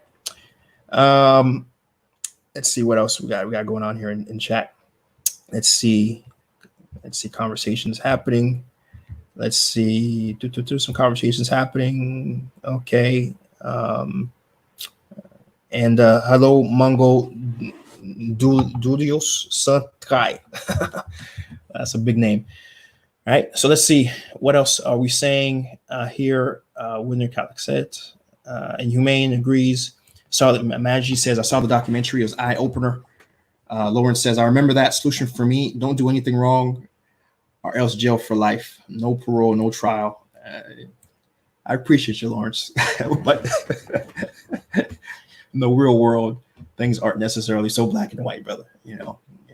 I think there's folks who situations sometimes necessitate doing illegal things. Now, I'm not saying it's right. I'm not saying I want to be on the other side of that, being the victim of that crime. But the world's not so black and white, and good folks end up in bad situations. And then if you end up in a bad situation, you may be in Haitian jail for 3+. I mean, Lawrence, take an example, right? We have there's a recent story. I didn't report it here because it's a very complicated and pretty nuanced story, but it's the same story that's always consistent. It's a land rights issue. We had a pretty famous family, or sorry, not famous, but a well-endowed family fighting with another well-endowed family in the Vivi Michel area. And the fellow was arrested. I mean, as I hear the story, the guy came out, got very violent and belligerent with the judge and some of the people there to execute a judge's order to take the land. And a fight ensued. Guns were brandished. A person was shot. The owner was then arrested. What really made headways in Haiti was the fact that this individual was hogtied, right, and bloodied and everything. Could barely walk when it was all said and done. And then his wife was threatened. His wife was a paraplegic or disabled in any case, was threatened, right? And the guy actually went to jail, right? Now, of course, the guy didn't stay in jail for too long. He's a person of means and was able to be released in a couple of days. But that's a situation right there, Lawrence, where in a land dispute and you exercising your right to try to defend a land that was, inappropriately, and again, the reason why the guy was defending his land was because it was inappropriately, the guy's been sitting on his land going back to early, if I remember reading the story right, from independence. His family has had that land since 1800, right? 1800s when Toussaint Louverture and Dessalines were fighting. His family had that land. and then out of nowhere, some family says, no, this is our land. And the judges agreed with them, right? So that's just one situation in Haiti where you can find yourself against fighting, the apparatus and land yourself in jail. And now you're facing 3 to 5 years if you don't have the connections and the money to get yourself out quickly. That's a problem, Lawrence. And that's the real world reality of it. It's not black and white. It's not, just don't do nothing wrong. In Haiti, you can run afoul of law, pretty indiscriminately, potentially, right? So, so Philly Dom, what is up, my brother? Philly Dom is doing some really interesting stuff. If you guys want to really see a very raw, unedited view of Haiti, and because my focus is really, I have an agenda. I have an agenda. My agenda is what? Ultimately to influence you guys to be more active in the country, right? Philly Dom is just out there hanging out, chilling, and then driving around and just showing you guys the country, right? No agenda, okay? And so I do recommend you guys check out Philly Dom's channel. He's dropping stuff every day, every single day. He's dropping some stuff. He's in Haiti right now, dropping a lot of really cool stuff. So please do give Philly Dom a holler. You've seen some really unedited stuff. That's even myself. I've been in prison. Even myself, I'm like, man, I haven't been there yet. I'm jotting stuff down myself. I gotta get out here. So keep it up, Philly. You're appreciated, brother. Sabrina Samzi agrees it's shameful. Savar Charles says, watching from Massachusetts. Thank you, Massachusetts. Appreciate you. Ernest Nicole is agreeing, right? Laura During Cop, what's up? Let's see. Wilner Kalexat follows up, says, if done correctly, protests can make a difference. MLK's motto did work during civil rights, but it had to lead to civil. It has to be led by civil society instead of opposition political groups. Okay, all right. I hear that perspective. Sabrina Samzi says, my sister-in-law defending herself against. Okay, all right. I see where's this going. I had to read that out completely. So Sabrina Samdi says, my sister-in-law defended herself against a rapist, and she was in jail for 2 years before being let out. So that's really directed to Lawrence there. See, that's another situation where, again, it's not black and white, man. There's things that happen that, just isn't, and then someone lands in jail and they're in jail for 2+ years because they're not connected or have the money needed to pay off people, right? So it's a problem. One of the biggest humanitarian situations that needs to be faced is real prison reform and real investment in ensuring that things improve from that perspective. Is there a bail bond system in Haiti? Haiti follows a French system, and the French system, Napoleonic system, I don't believe has a bond system. You have to. There isn't a bond system as far as I'm concerned, as far as I understand it. I don't. It's one thing I'm generally ignorant about, which is the criminal legal system in Haiti. I have enough knowledge about the civil legal system, but the criminal, as Lawrence says, I do my best to stay the hell away from cops or anybody's going to get me in trouble like that. You know what I mean? So I'm willfully ignorant of the general system, but I can tell you just anecdotally seeing how things operate in Haiti. Those with money don't stay in jail. They'll do a day or two, and that's as far as I'll go with that. You know what I mean? Let's see. Bootlegger just made it in. Las Vegas. Good to see you, Bootlegger. Good to see you. Bounce Bougie is saying improving the economy is the main solution for a better Haiti. Slow justice is injustice. I certainly agree with you. Lauren says, Dinsdale's black and white made avoidance of people. And complications. Haiti is too Wild West tested. All right. Okay. All right. I'll take that from you, Lawrence. Let's see what else. What we got going on here? Let's take a look at the IG chat before I get back and see. Let's see what folks are saying. Do I follow Madame Boukman on Twitter? She posts about corruption. Yeah, I follow Madame Boukman. She's very populist, very left-winged, very conspiracy theorist. And that's all I can say about her. You know what I mean? I think she certainly goes up to her. There'll be a lot of coupe tête boule kai, and much more frequently. And I'll leave it at that.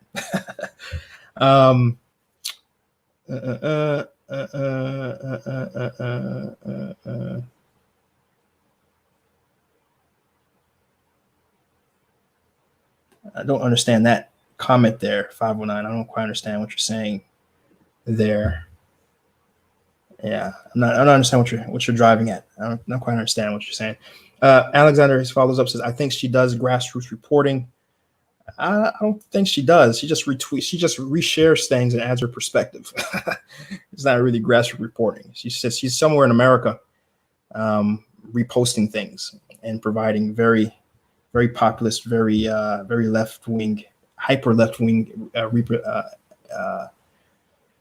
narratives, right? I'm not saying it's right or wrong, and I do follow her. It's important to understand our perspectives, right? But how does getting to prison affect getting a visa? I don't think if you have a criminal. So one of the things you're asked when you're getting a visa from either America or Canada, you are asked for your criminal record. right? And so if you've been in the jail, you're probably not going to get a visa. So that should answer your question there, right? All right, so let's keep it moving, right? So next news story has to do with migrations. We've had the International Organization of Migration, UN, reported that between April 26th and May 3rd, we had over 11,000 returning Haitians crossing about 15 crossing points. But very interesting, of that 11,000, about 2,500 of these Haitians actually aren't returning Haitians. They're Haitians that already are living in Haiti. They travel to DR to buy products, sell products, and then travel back, right? And so we do have it's important to understand it's not just, as we hear about Haitians coming back, you have Haitians who are still moving back and forth between the border. And I can tell you one thing that was very eye-opening to me when I visited the Central Department for the first time was the fact that, there is a considerable amount of Haitians who daily go to DR because there is no border, there is no fence. There's really just folks who just walk and they wake up one day. Spine. There's a term they use. You're saying they're going to the Spanish part, whatever that expression is. And they just walk. They walk over. They do their business, and then they walk right back, right? Which is actually a big problem as it relates to contraband and a bunch of different things related to Haiti and the business environment. Actually, it's just one of the things that really does need to be improved and locked down on. But in any case, that is concerning. The Minister of Public Health, the WHO, the PAHO, which is a arm of the US/UN, have been doing things, for example, using to raise awareness at these border points. They've included sound trucks to try to inform people, wash your hands. If you're recently from the country, from DR, stay away from people, self-quarantine yourselves. And where in the major border points, they're providing people with masks. They're doing screenings. There's been increased screenings and COVID testing happening. There's been makeshift hospitals being set up. So for those who are COVID positive, to quarantine right then and there for 14 days, and other supplies are being pushed to the border. Now, it took a while, and I did report this last week. It did take a while for folks for the Haitian government and these international bodies to actually start doing work in these areas. But it's important that we're seeing a very focused, concentrated effort currently, and it's something that needs to continue to happen. So I'm very happy to report that, but still, they themselves report that the vast majority of Haitians are still not getting tested. The Haitians coming over the border are not being seen, not being tested. And though these are estimates, a lot of them aren't being counted. So it's still suspected that amount of Haitians who are coming back is a much larger number still, right? As it relates to migrations, these are just people who are willingly coming back. Now, let's talk about deportations. And one of my commenters on IG did mention this. On 5/26, on the 26th of May, and that is in 2 days, the U.S. government is going to be deporting 78 people. Okay, out of the 78 people, six of them are known positive cases for COVID. I'm going to say this again: the U.S. government is deporting 78 Haitians, and 6 of them have been positively tested for COVID. They were positively tested for COVID in April. Right? They're still alive, meaning they didn't die, meaning they were healed. Right? If you've been following COVID news and how COVID works, no one really knows how COVID functions. No one really understands it. Just because you didn't die from COVID, can you still spread it? There's a still big question mark on that.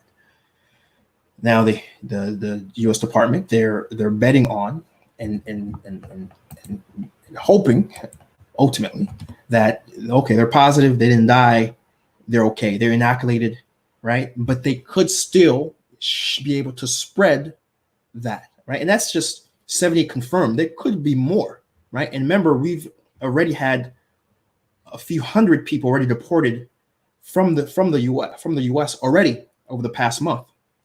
Canada, for its credit, Canada, God bless Canada. I'm telling you, if I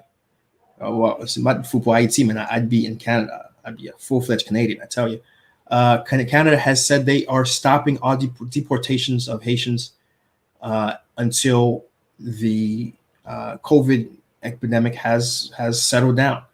Because again, it is truly a crime against humanity when you're sending people from the U.S.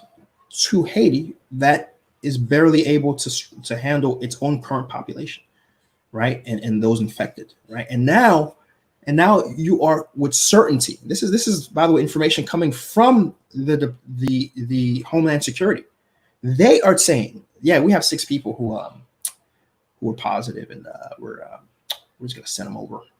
Yeah, we're just gonna send them over, right? Right. So if you're in America right now, I do highly recommend and highly implore you to reach out to your representative, reach out to your state senator, let them know that this is happening, right? Have your friends also call, write, email your representative, your senator, and your representative, and let them know that this is a problem. This shouldn't be happening. And they need to act, right? They need to act to pass legislation to force Homeland Security to not contribute to the incredible crisis that is brewing in Haiti right now by deporting people who are known positive cases of COVID, right? So please contact your representative and your senator and let them know how you feel, and this is wrong, right? If everyone understands this is a country of laws and immigration laws, we get it, right? But we're not saying don't ship them back, right? Per the laws of the United States, we're saying, for the love of God, don't ship them back right now, right? Because it is truly a death sentence, not only for these people, but then who they're going to infect. Okay, all right. And most importantly, too, a former Emmanuel Toto Constant, a former, honestly, there's no other word for him, terrorist. He is a former head of a paramilitary group in death squads who, during the time of Aristide, I don't know however you may feel about former President Jean-Baptiste Aristide. This guy was someone who organized death squads and is estimated to have killed 3,000 people who were supporters of Aristide back in '94, and that's just he's killed, raped, maimed. I mean, you name anything that was heinous. And this guy truly made Haiti in '94 into a Liberia type of. It was just really next level brutality. Him and the group that he was a part of. During the re-engagement of the American troops, he was fled to Dominican Republic and ultimately was arrested and was convicted for drug trafficking. He did state that in his defense that he was a CIA operative. Again, I'm not making this up. This is literally it's public record. He was a CIA operative. The State Department intervened on his behalf. He didn't go to jail for anything related to drug racketeering. He went to jail because he was released and then was a part of mortgage fraud and went to jail for 12 plus years for mortgage fraud. Right. And while in America serving his term in '94, he was also convicted of the Rabato massacre. It was a massacre where a few dozen people, or at least a dozen people, were openly massacred, killed through a group that he led because they were supporters of Jean-Baptiste Aristide, right? And so this guy, now that I just painted who this terrible human being is, he is being shipped back to Haiti. He's being deported. He finishes his sentence in America, and he's being sent back to Haiti. Now, you may be asking, well, is this guy going to see justice? Is this guy going to potentially go to jail for his crimes? First and foremost, the conviction he had in 1994 in Haiti was actually overturned a year later by the Supreme Court of Haiti, right? And secondly, the PHTK group, they aren't necessarily on friendly terms with ICE, meaning, the enemy of my enemy. The enemy of my enemy, I don't really care. Enemy of my enemy, I'm not saying it's my friend, but I'm not going to really do anything. All right. And so we don't necessarily expect the Haitian government to rightly put this terrorist in jail or prosecute this terrorist for the things this terrorist did against other Haitians. We do highly expect this terrorist to walk freely in the broad daylight, and most concerningly, potentially reorganize his paramilitary activities, his drug racketeering, and can continue to terrorize the Haitian population as a whole. This is who the American government has deemed okay to repatriate. And though what's all said and done, I'm not necessarily too critical of the American government per se. They're just following the rules and regulations. I'm more critical of what most likely is going to happen, which is a Haitian government is going to take such a terrorist back and not do anything to that person, i.e. properly, legally speaking, right? Try them and ensure they are inoculated from being able to resume their terroristic activities, right?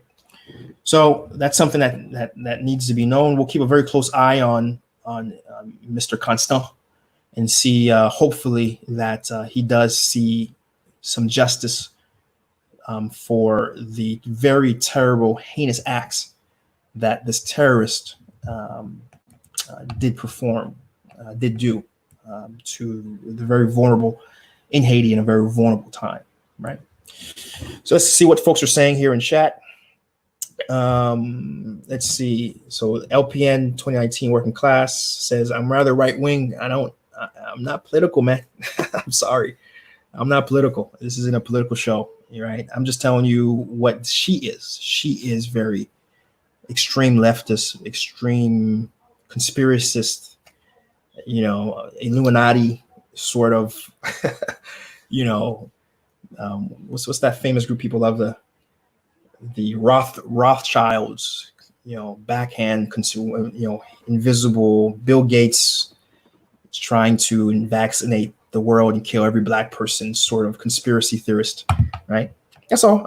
Am I adding a value judgment to that? I'm not saying there's a value. I'm not telling you guys my personal perspective. I'm just telling you what she is, right? Right. So, but yeah, we don't do politics here, bro. Sorry. As much, we report on political things happening, but we don't really drive any deeper than that. Let's see. FC says, keeping away from that. That's the way to go. Yep. Thank you for avoiding politics. Eddie Jean, how can a Haitian YouTuber that lived in Haiti get paid through YouTube? You know what, Eddie? Make sure you participate in the ILC stream that is going to be on later today. I'll be talking about that. Okay, I'll be talking about that. Ernest Nicolas asks, why do so many political parties in Haiti? Why are there so many political parties in Haiti?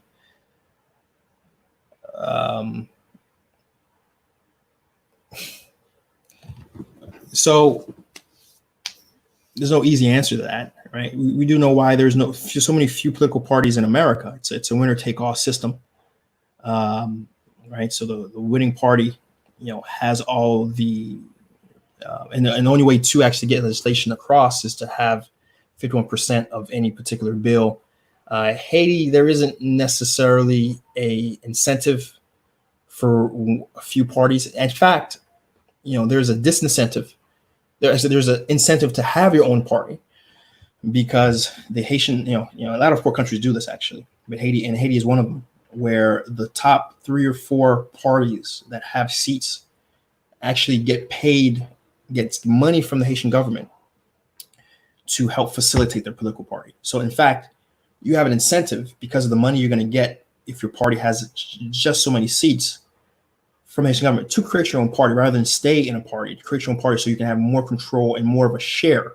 Because if you're part of a large party, you'll get a smaller cut of that distribution versus if you're just a party of one or two or three people, you will get a much larger share of that money, right? So that's and there's more nuance to that. Of course, it's very easy to say Haitians don't know how to work together. Haitian politicians in particular don't know how to work together, and so there always is going to be divergence. Even in Famille Avalas, there's 3 or 4 sets of mini parties in that larger group, right? So that's sort of a quick way to answer your question there, Ernest. Savoir Charles says, I'm waiting for the news about agriculture and cotton. It's coming up. It's coming up real next. Don't worry about it. It's coming up. I'm engaging that real as soon as I read these comments here. Bootlegger says, what the rich does not understand is by shutting down the business competitors, they're hurting themselves. If the economy is allowed to prosper, everyone prospers, economically speaking, right? New markets would open because more people would have the money to spend. So here's the thing, right? If you've ever run a business, the way business people behave is actually very rational in a sense that if you can get a monopoly on something, you will do everything you can to get a monopoly on it and keep others out, right? Now it's up to the Haitian government or a government to say, we are going to fight those business interests, those that the rational or the incentivized business people who always want to monopolize and gain market share through ways that are illegal or anti-competitive is the better word, right? And say we're going to put the proper mechanisms in place to prevent these anti-competitive behavior, right? And so I'm not going to sit here and necessarily critique any Haitian business person behaving in that way, because American business people behave in that way, right? That's why you do have a very large anti-deregulation. That's why you do have so many large businesses being Republican backers, right? Who are always looking to improve their situation legally and allow themselves to grow. So businesses are going to behave that way. Haitian businesses aren't unique in the way they're behaving. I want to make that clear, right? The problem is that you don't have a government to push back on that anti-competitive behavior, right? And so really, one of the things I talk about here, and a lot of the ideas when people approach me and I have this business idea, I always say, and one reason why I do push businesses that are export based or internationally facing is that you're not going to be competing against them, right? You're not going to be competing against the anti-competitive larger businesses that are already established and doing things, right? And there's only so many importing, basically. If you're looking to import food, import products, and etc., you're gonna have a hard time. But the thing is, honestly, I'm on the perspective of good, right? I'm on the perspective of souvenir ici pour importation, Ahmed, right? Souvenir pour importation. I don't care if you fail, honestly, because you're not here to really help. You're here to make money. Cool for you, good for you. But you're not really here to do business the right way that's going to make you genuinely wealthy, right?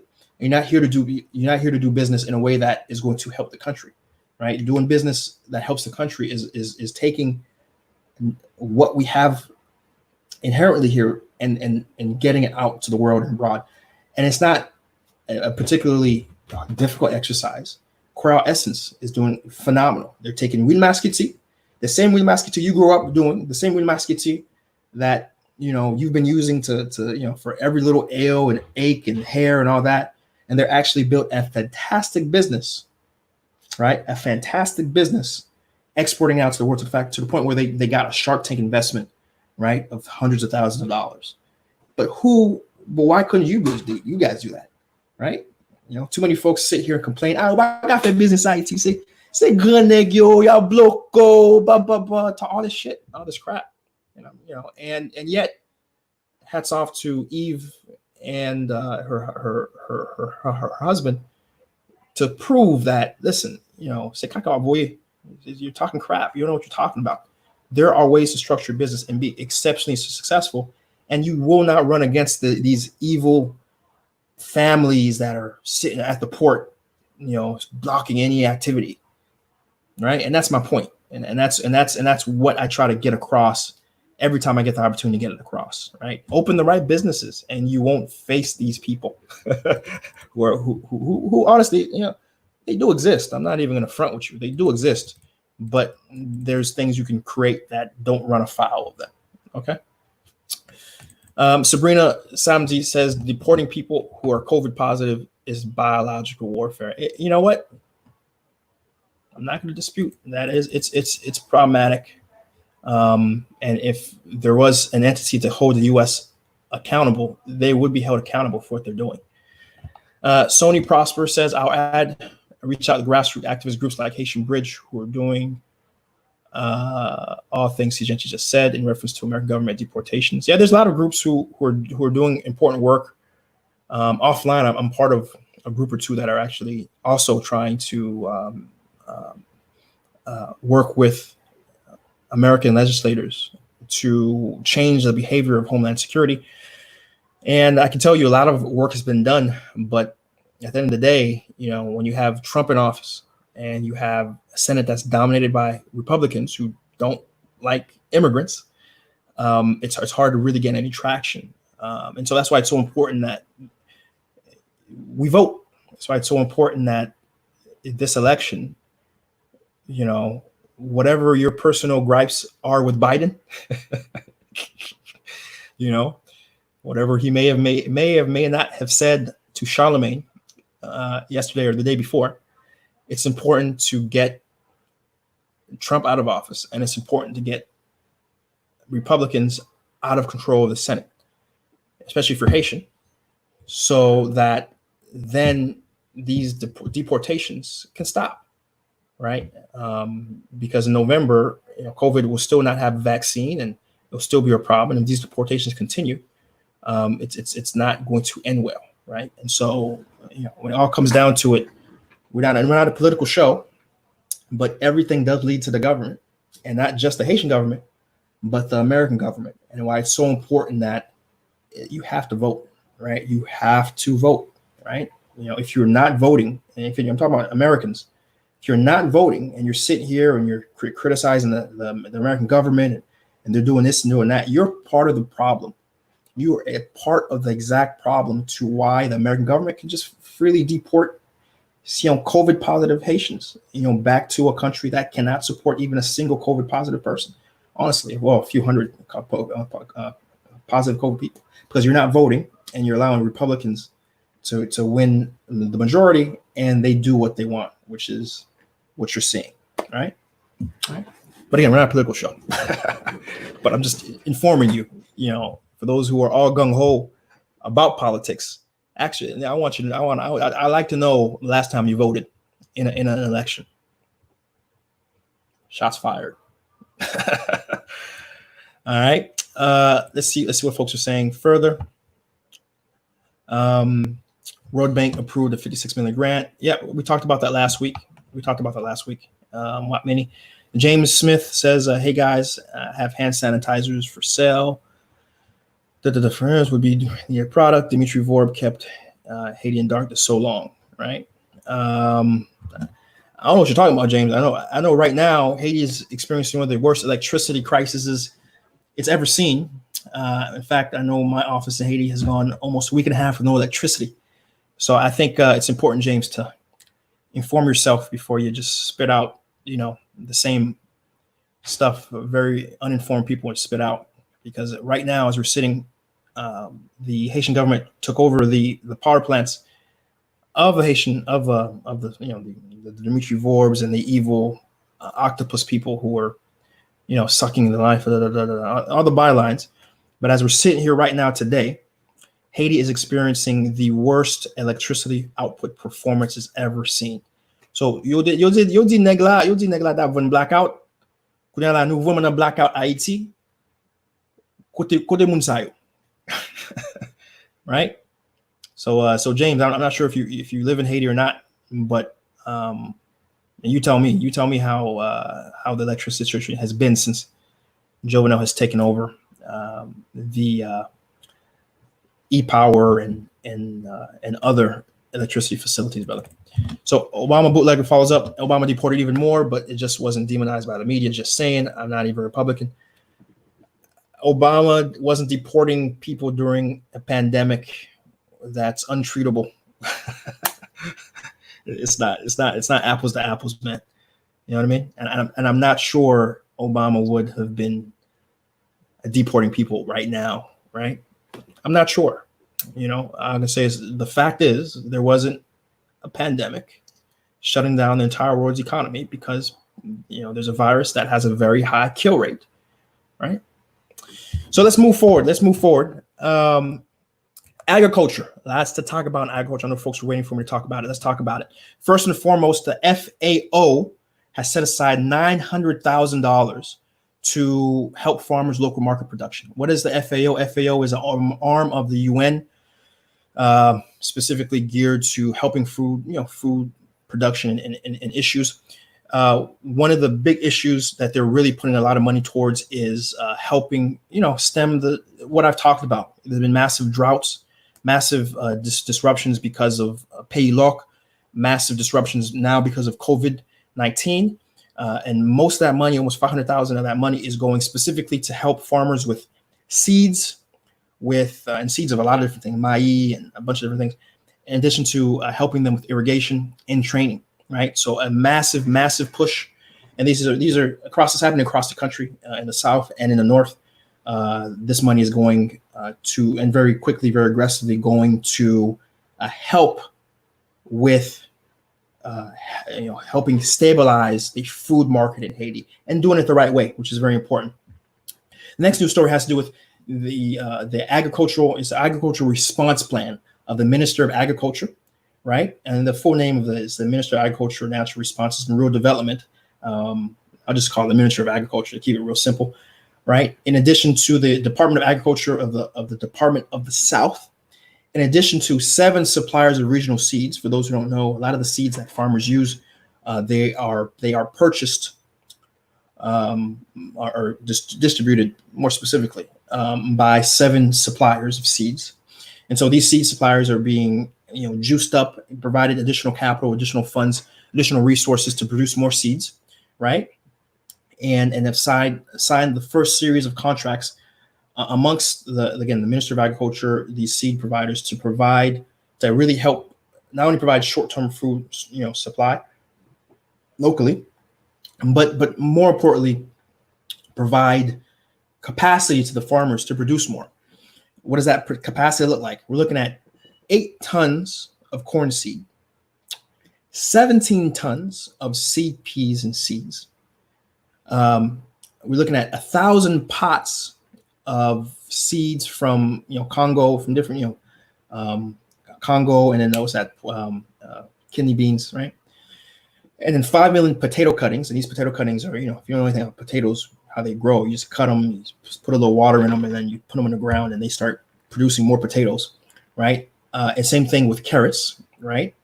Are being produced as well, are being distributed as well to these farmers. Very important. In addition, there's one particular city, and this is happening in the South Department, by the way, again, very specifically being done in the South Department. And in Guichard is this very specific place in the South Department where the head of the Minister of Agriculture is really doing a test case study where he's providing seeds of these very short cycle crops, maize, corn, that can grow just about year round, and they grow within a few weeks. There's maize, peas, stuff like kalalu is another one that grows very quickly. And in addition to helping with plowing services, they're actually literally helping subsidize and plow, these farmer land, these farmer plots in this Guichard area, right? So very, very important. In addition to they are helping rehab irrigation. There's one river very, very west on Haiti. Just imagine a little tip. Haiti looks like this little Pac-Man here. So the very tip, like right over here, there's a river called Tiburon River, and it's used quite a bit for agriculture for folks in that area. But it's been underinvested, underworked. and the Ministry of Agriculture has also dedicated money to help improve the flow of irrigation and also the flow of the river by helping build additional or rehab the banks of that river so water flows more consistently, more controlled, and less loss happens, especially when massive rainfalls happen and the riverbanks can potentially overflow. They're raising the riverbanks effectively as well. So again, very important things are things that I can tell you, I've reported here and there, but I can tell you since this crisis, the beginning of this crisis, I've seen more and more news stories related to agriculture happening in the country because they see, I think a lot of these politicians have seen, we're kind of stuck here. I think I can't really get out right now. And so I think we might as well finally start to invest in feeding ourselves, especially since, a lot of these countries are producing less exports because they themselves are stuck in trying to feed their populations in this current very drastic economic hard times. And so we're actually finally seeing what should have been going on since the early 90s, which is consistent, real investment in the agricultural sector. Additionally, we're seeing in Antibonite Valley, we're seeing the Minister of Agriculture focused on there. They're doing things like cleaning up the canals. They're rehabbing a lot of the irrigation systems out there as well. They're training farmers on better water management because there's been a lot of issues with the canals and the way water has been just maldistributed, right? And additionally, they've signed a contract now and purchased 75 metric tons of fertilizer to distribute to the farmers in the area. So again, this is very promising news, very important news that honestly should be happening weekly. And we certainly need this to continue to happen to help with Haiti's capacity to be economically solvent and self-sustainable, right? And finally, the last news story related to the agricultural sector it was a story shared on Ayibobo Post about the updates of cotton in Haiti, all right? And so for those who don't know, we reported this way back, where Timberland, that's right, the shoe company, was trying to see what they could do to help foster local production and helping Haiti directly. They started this in 2012 after the earthquake, of course, seeing how they can contribute sustainably in a real way, not just donations, but a real way to help Haiti move forward. And there was an organization that existed that was on the ground already pushing this called the Small Farmers Alliance. And there were agroforestry project that they were doing different things, but one of the lines they were doing was cotton, right? And the Timberland, saw that, the promise of that, became a sponsor of the SFA. And then in 2017, Timberland shifted from being a sponsor to being a client, meaning they're producing enough cotton in the country to actually just transition to being a purchaser, right? And a lot of this cotton would go to Texas and be actually, properly prepared to be used for textile work. And so, but unfortunately, because of pay lock last year, they had a goal which they felt reasonably they would have been able to produce about 950,000 pounds of cotton. Unfortunately, because of pay lock, they produced less than 10% of that, or just a little more than 10% of that. They only produced 98,000 pounds. So again, very, very big difference between what they wanted to do and what they could do. Again, pay lock was very disastrous for the entire economy. In fact, even before the COVID, we're looking at negative GDP growth because of pay lock. But certainly now the estimates are looking at negative 1 to 2%. Honestly, Haiti's looking at negative 4 to 6% now because of COVID and the complete shutdown of just about every industry, unfortunately. And so, of course, cotton does have a very negative connotation with Black people, goes without saying, right?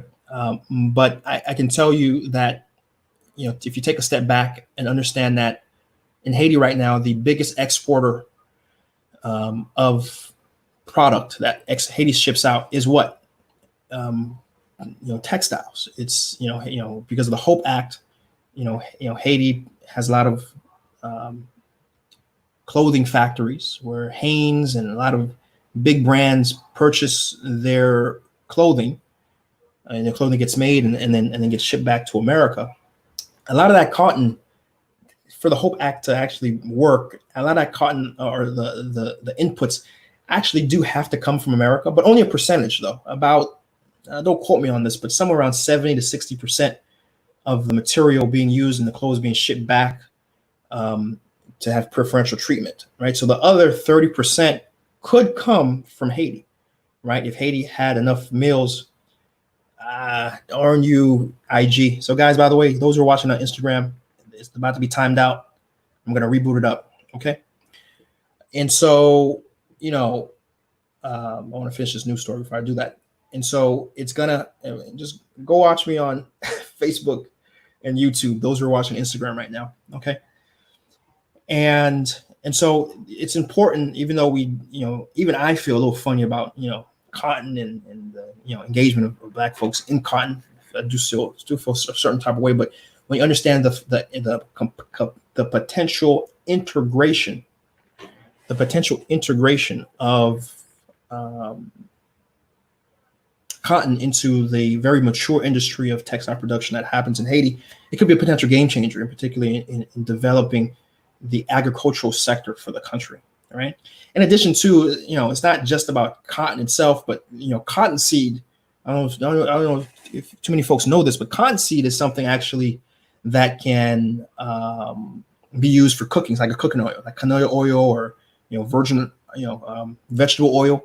Cottonseed is actually a pretty popular and relatively healthy oil that can be used for food, right? And so many parts of the production can be used in different ways to help facilitate economic growth and economic development for the country, right? And so that's the news story. That is the news story related to agriculture in the country. Excuse me, folks. I'm rebooting up the Instagram since I don't have a blue check next to my name and I can't go more than an hour without having to reboot this thing here. Y'all need to follow me on IG so I can get a blue check. Go ahead, please. If y'all don't follow me on IG, follow me on IG. Okay. See Genty. IG. All right, go ahead. Boom. I'm rebooting it up on IG here, and I'm gonna read your comments, guys. Bear with me. All right, reboot it up on IG. Okay. So let's follow up here. Let's see. Lawrence follows up. IG limit 10 minutes. How do you know? IG, are you seeing the timer? Oh, just a guess. Thanks, Lawrence. Code Creator says Timberland also used recycled plastic from Haiti to make sustainable boots. Very cool. Yeah, Timberland, I can tell you, Timberland is an ally. And I can tell you, if I didn't, when I'm in America, I'm in Florida, right? But if I was in America and I lived in New York or whatever, trust me, I'd be straight up Tim's. Forget Nike. I want to, if I got to take a look at Timberland's collection, see if they got like sneakers and stuff like that. I'm certainly Team Timberland. If you're Haitian, you should be Team Timberland. They're doing a lot of very important, critical things for Haiti, right? So hats off to Timberland. Eddie Jean says you should do a show for the diaspora on how to open up a bank account, ID, driver's licenses, and more. Great, yeah, thank you for that, Eddie. I do when I get back in the country. I get back to my camera equipment, all my camera equipment, everything I use to produce my real episodes and stuff. They're in Haiti right now, and as you guys know, I'm stuck here stateside. I literally 2 days before I was supposed to fly back. I bought my plane ticket back in January, having no idea this could happen, and literally, I flew here to see the family here stateside, and 2 days before I was supposed to fly back, they shut down the airports on me, and so here I am, stuck outside, not where I want to be, believe me. And so the moment I get back, I have a lot of Anupale ideas that I'm going to produce. Because Anupale was moved towards inviting guests to discuss. But now that I have the podcast, I'm going to continue to do the podcast, by the way. In fact, when I get back in the country, one of the things I want to change about the podcast is, again, right now it's virtual, just us voices, right? And I even repost those voiced conversations on YouTube and Instagram. But actually, when I get back to Haiti, it's going to be more of a Joe Rogan sort of people sitting, me, Mark, and our guests sitting in one room having a conversation. having, face to face, where you can see that on YouTube and us talking, having an open conversation. And of course, it may necessitate here and there a virtual, phone in or something. We'll figure out the logistics behind that when we have to. But certainly that's the direction we're going to go once we can. But so the podcast is going to remain where I invite people to tell their experiences and their perspectives and their engagement in Haiti, and really share their successes so you can know how to emulate their successes. So that's going to remain. My People Haiti, the Haitian Diaspora Living in Haiti podcast. That's going to remain. But then the Anupale is going to go back to what Anupale was originally when I first saw it, when I first started. And if you want to go back to those early episodes, which is just me talking and giving you real, readily available, structured guides to how to act. For example, I gave guides and things to avoid in Haiti, how to build electricity, how to handle it within 10 minutes, very succinctly, right? And that's one of the things I do have on my list. For example, how to open a bank account, how to engage in the financial sector most efficiently for your business, right? So that is going to happen. Ooh, about 2 hours. That's the first little sip I did of water there. Goodness. And Lawrence Gonzalez internal timer. Good stuff. All right. And so let's keep it moving. The last news story of the day has to do with Naomi. Oh, why am I saying it wrong? Naomi. Okay, there we go. Naomi Osaka is the best paid athlete in the world for this past year. For the past 12 months, she's raked in $37.4 million. Whew. $37.4 million. And this combination of prize money and endorsements.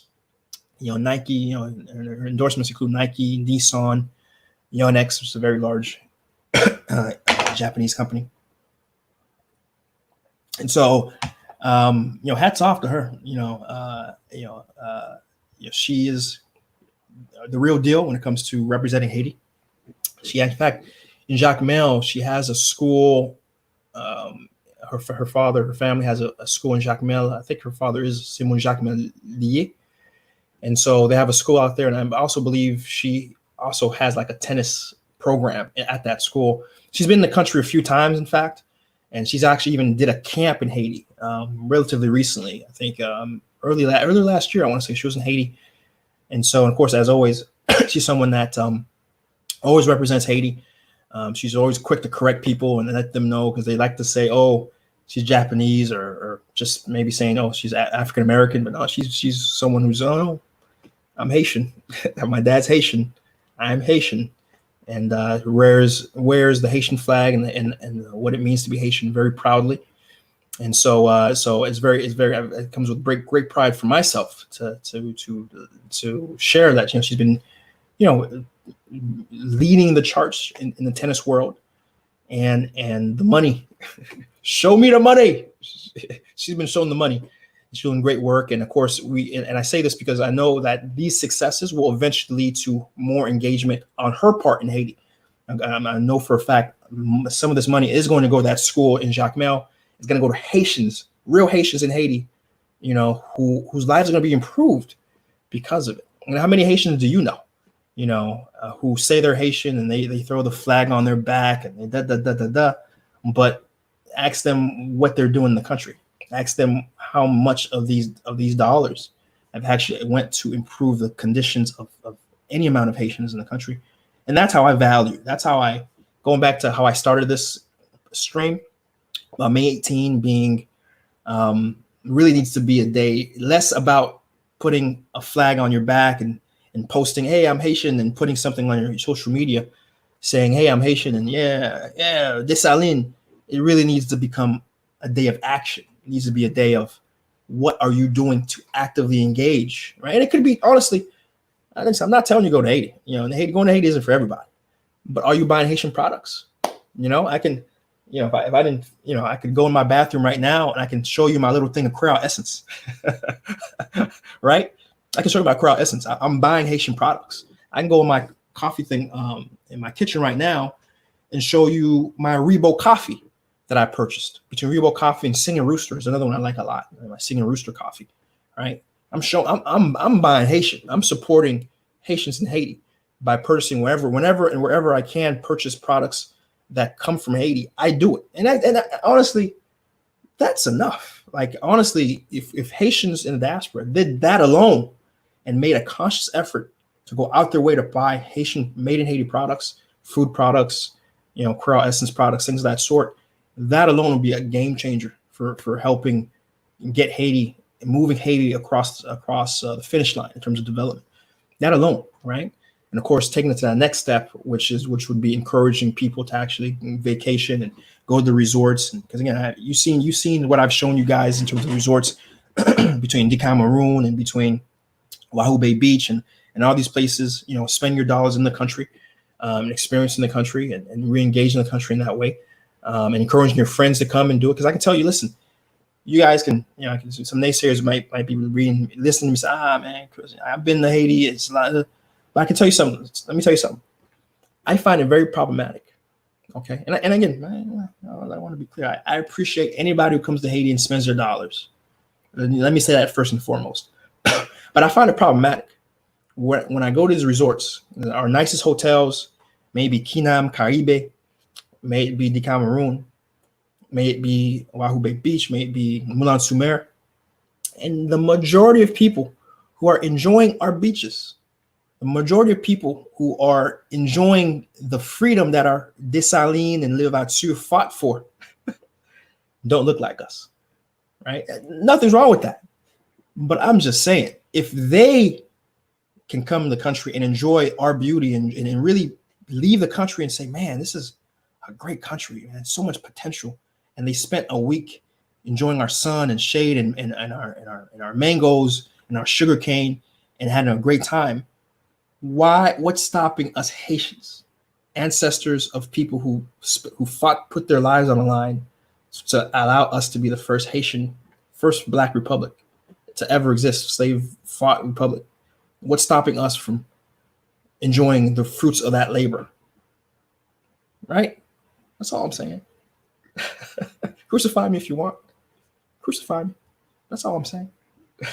Enjoy what your ancestors fought for. Visit the country once in a while, right? Okay.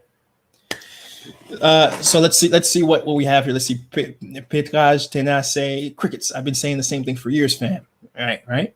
Lawrence Gonzalez says, yo, Dopre tea is fire. I'm going to buy some for you to review in the fall. Okay. I've never heard of Dopre tea. So feel free to send me the link. I'll take a look at them. I haven't heard. Only tea company I know of really is Haitian, is Haiti. It's play on words. I like I and then the word tea. And it's Sandra of Haitian Businesses. I always forget Sandra's last name, but Sandra of Haitian Businesses, that's her company. And so yeah, I know that. I think I tasted it once. Actually, I did. I tasted her tea through the Taste of Haiti box. There was a black tea in there. It was pretty good. It's pretty good, actually. But yeah, if you have another tea, feel free, Lawrence, and send me that info. I'll take a look at it. Sure. Cloud Fortin says, hey, what do you think? When do you think you'll be able to fly back to Haiti? I have a ticket for next month. I called AA about the shutdown. And they weren't told they couldn't fly there in June. So I don't know. Honestly, Cloud Fortin, I don't know why American Airlines telling you that. Last week, the Haitian president, Jovenel, came out. The administration came out and said that the state of health emergency would continue, and the airports would still be closed formally, and there's no scheduled flights scheduled into the country, right? And so it's this weird situation where technically the airports are shut down. There's no flights, but there are special charter flights that are happening. I say charter because they're unscheduled, right? They're more part of the U.S. Embassy saying, hey, we got Americans here and we want to fly them out. And so once a week, Spirit has been doing it. I think American Airlines have also been doing it, where they fly in empty, and then they'll pick up Americans or U.S. citizens and fly them back. Now, I don't know how legal this is, right? But I understand that a lot of these airplanes companies, they're not really flying empty. They are allowing some people to actually be on the plane when they fly in. Now, just be understand though, you put yourself at risk, Cloud Fortin, because you may be turned back at customs, right? Literally, they'll say, "Yeah, sorry, man, we can't let you in the country," and you may literally have to buy a plane ticket to go back out if it's one way, for example, because Haitian customs may not let you in because per decree right now, this is from the prime minister, you can only be allowed in the country from outside if you have from the airplanes in particular. If you have first off documentation that you've been tested for COVID, okay, and you're negative. Number two, you need to have proof that you're going to be staying at one of two hotels they've deemed to be quarantine hotels. That's Servitol Hotel and Visa Lodge. By the way, Visa Lodge, we did an episode on them. If you haven't seen that yet, go to CGNT. Visa Lodge. It's really cool stuff. You're in for a treat, by the way, if you haven't seen it yet. So Visa Lodge, right? Even though I've spoken to representatives of these hotels, and they've expressed that they themselves aren't necessarily, they weren't contacted. They don't want to be known as quarantine hotels. And so, take that for what it is, right? Take that for what it's worth. I'm not hearing that they would turn you away necessarily, but it's very complicated, right? And so those are the three things. If you're going to come if you're really going to test your luck, Cloud Fortin, and fly into the country on one of these supposedly one-way only flights that are happening, you got to have proof that you're COVID negative, paperwork, right? A recent test. And they haven't even provided clarity on what they would consider as acceptable. They haven't even provided, the Haitian government has. But in any case, you have to get yourself tested in America, have that paperwork with you, and I would say a few days before your flight. And then also you have to show a reservation for 2 weeks, reservation at Servitol or Visa Lodge. And by the way, just so you know, these hotels, they run about $100. They run about $100 a night, right? This is on their discounted rates. It can be as high as 120 to 140 a night. Okay, so that's for 2 weeks, 100 a night. You do the math, right? So, if I were you, my brother, Cloud Fortin, I would call American Airlines and say, "Hey, man, listen, I just read a decree from the government of Haiti saying there's no flights allowed to July 20th. And I don't want to be stranded at the airport." Actually, that's what I had to do, because I had a flight also that American Airlines, by the way, had rescheduled me to the following Monday after the airport shut down. And they were willing, I don't know what was going on, but like I called them up and I said, "Yo, so if I go in the country and they don't let me enter at the," and this has happened, by the way, this is news. This has happened in other countries, Chile, Argentina, where citizens of these countries have flown into the country and the customs of their own country have not allowed them into their country, right? So if I were to fly in and I got stuck at customs, what would you guys do? And the lady was like, "Well, I don't know." And I was like, "Yeah, I need my money back, man. Cancel this damn flight and I need my money back." And they did. So if I were you, Cloud Fortin, I would highly recommend you not play your hand and cancel it. But if you do go ahead and go and fly in anyways, and you get into the country, do us a favor, message me, let me know, right? Share your experience, and I'll tell you what, if it's a positive experience, I may just try my own self, because I'm itchy, man. I don't feel right when I usually when I even spend a week out in the country. I feel terrible. 2 months now, possibly 4. It's not a good feeling. I promise you that. LeBron and D-Wade vacation there. Haitian Americans are doing it. Yeah, that's true. That's true. Right before 2 years ago, LeBron and D-Wade, was seen taking a flight in and out of Haiti. Right. We got Lamu Orogis Oba saying, "Hey, Genty, you should create an organization for the diaspora to support their favorite businesses." That's in Haiti. You got a great platform for that. I'm not sure how would that look like. How do you support your favorite? I mean, there's businesses already doing it, right? I mean, for example, I did a episode of a Taste of Haiti box, and what they're doing is they're literally buying products from some of the bigger brands in Haiti and some of the smaller brands, and you can get it shipped straight to your home, right? Where you're sitting right now, and they're still in business. They're doing very well, in fact, given the COVID, what's going on. People can't go out, and so there's organizations already doing that, right? So I'm not one to create something when I know there's competent Haitians who are already doing it. And so I think you're probably talking about the Taste of Haiti box. So again, if you don't know about the Taste of Haiti box, Google it. Very cost effective, great customer service, very quick. Everyone who's used it has come back, told me they had great experiences with them. The box alone is very nice, right? So again, check out the Taste of Haiti box. And I did an episode on them on C Genty. So you can see my experience. I actually open it up and I taste it and everything. So feel free to check that out. Eddie Jean goes, "You're right, but my family members in Haiti make me feel guilty on spending $150." Yeah, I mean, if you got it like that and you really want to go to Haiti, you go ahead. And it's not a choice. You per the Haitian government, you have to quarantine yourself. The reason that you have to quarantine for 2 weeks. And most countries, like I know Hong Kong, in fact, they are also requiring you to quarantine. But guess what? The government pays for that, right? You quarantine in a hotel, but the government pays for it, right? And so, of course, Haiti is very far from being that level of organized to do something like that, unfortunately. So, of course, 14 follows up, says, "I saw your video and actually went and stayed in Visa Lodge." Okay, great, good stuff. I have it on my channel, gave it a shout out and everything. Awesome, man. Awesome. Cool.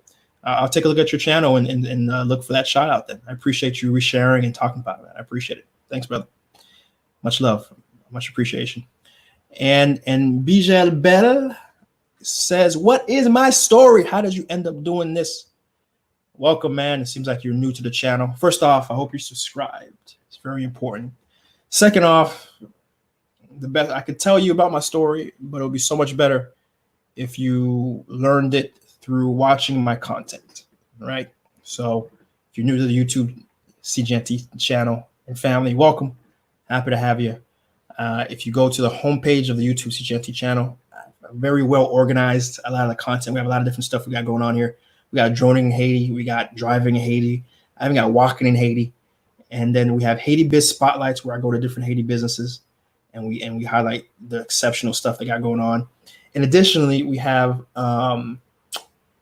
so sights and sounds, where we go to very touristic places and beaches and just historical sites, right? And in between all that content, right? And Anu Pale, right? Anu Pale is actually the first series I did on here. And in fact, if you go to my introduction of Anu Pale, you can hear about my story. In fact, my newest series, my podcast, I just started up here because we're in COVID times, and I still want to continue to drive the conversation about people who have moved back and doing really great, important stuff in Haiti. There's the very first episode, me and Mark talk about ourselves, and I give a very detailed introduction of me and my story, right? And so, please do check that stuff out, right? So do check that stuff out. My story is, very detailed in those places. And so again, Bijabel, thanks for for reaching out, and I do hope I see you in future Haiti Biz News chats, right? Certainly hope to have you back. So that's where we're gonna end it today. Another great episode, great series, great episode. We got 2.5 hours. My goodness. Now I gotta recoup myself because I have another live stream I'm doing at 5 p.m. at ILC. We're gonna be talking totalement en créole pour tout le monde qui a critiqué yo ça ou men ou ba c'est ça blanc dit là men so mi so pas so Haiti for en créole oui, right? So that's gonna happen in ILC, gonna be totally in Creole, so you guys can endure my accent for about, I think it's probably maybe an hour or so stream over there. We're going to be talking about freelancing. This conversation is really geared for Haitians in Haiti, actually. Though you can also learn a lot about it, because there's a lot of unemployed people right now in America. So freelancing is something that actually I'm aware that there's still a lot of demand for a lot of freelancers even now. And so the money can vary, but we're going to be talking about that over at ILC. So I see, for those who are, who I'm going to see there later, I will see you guys later there.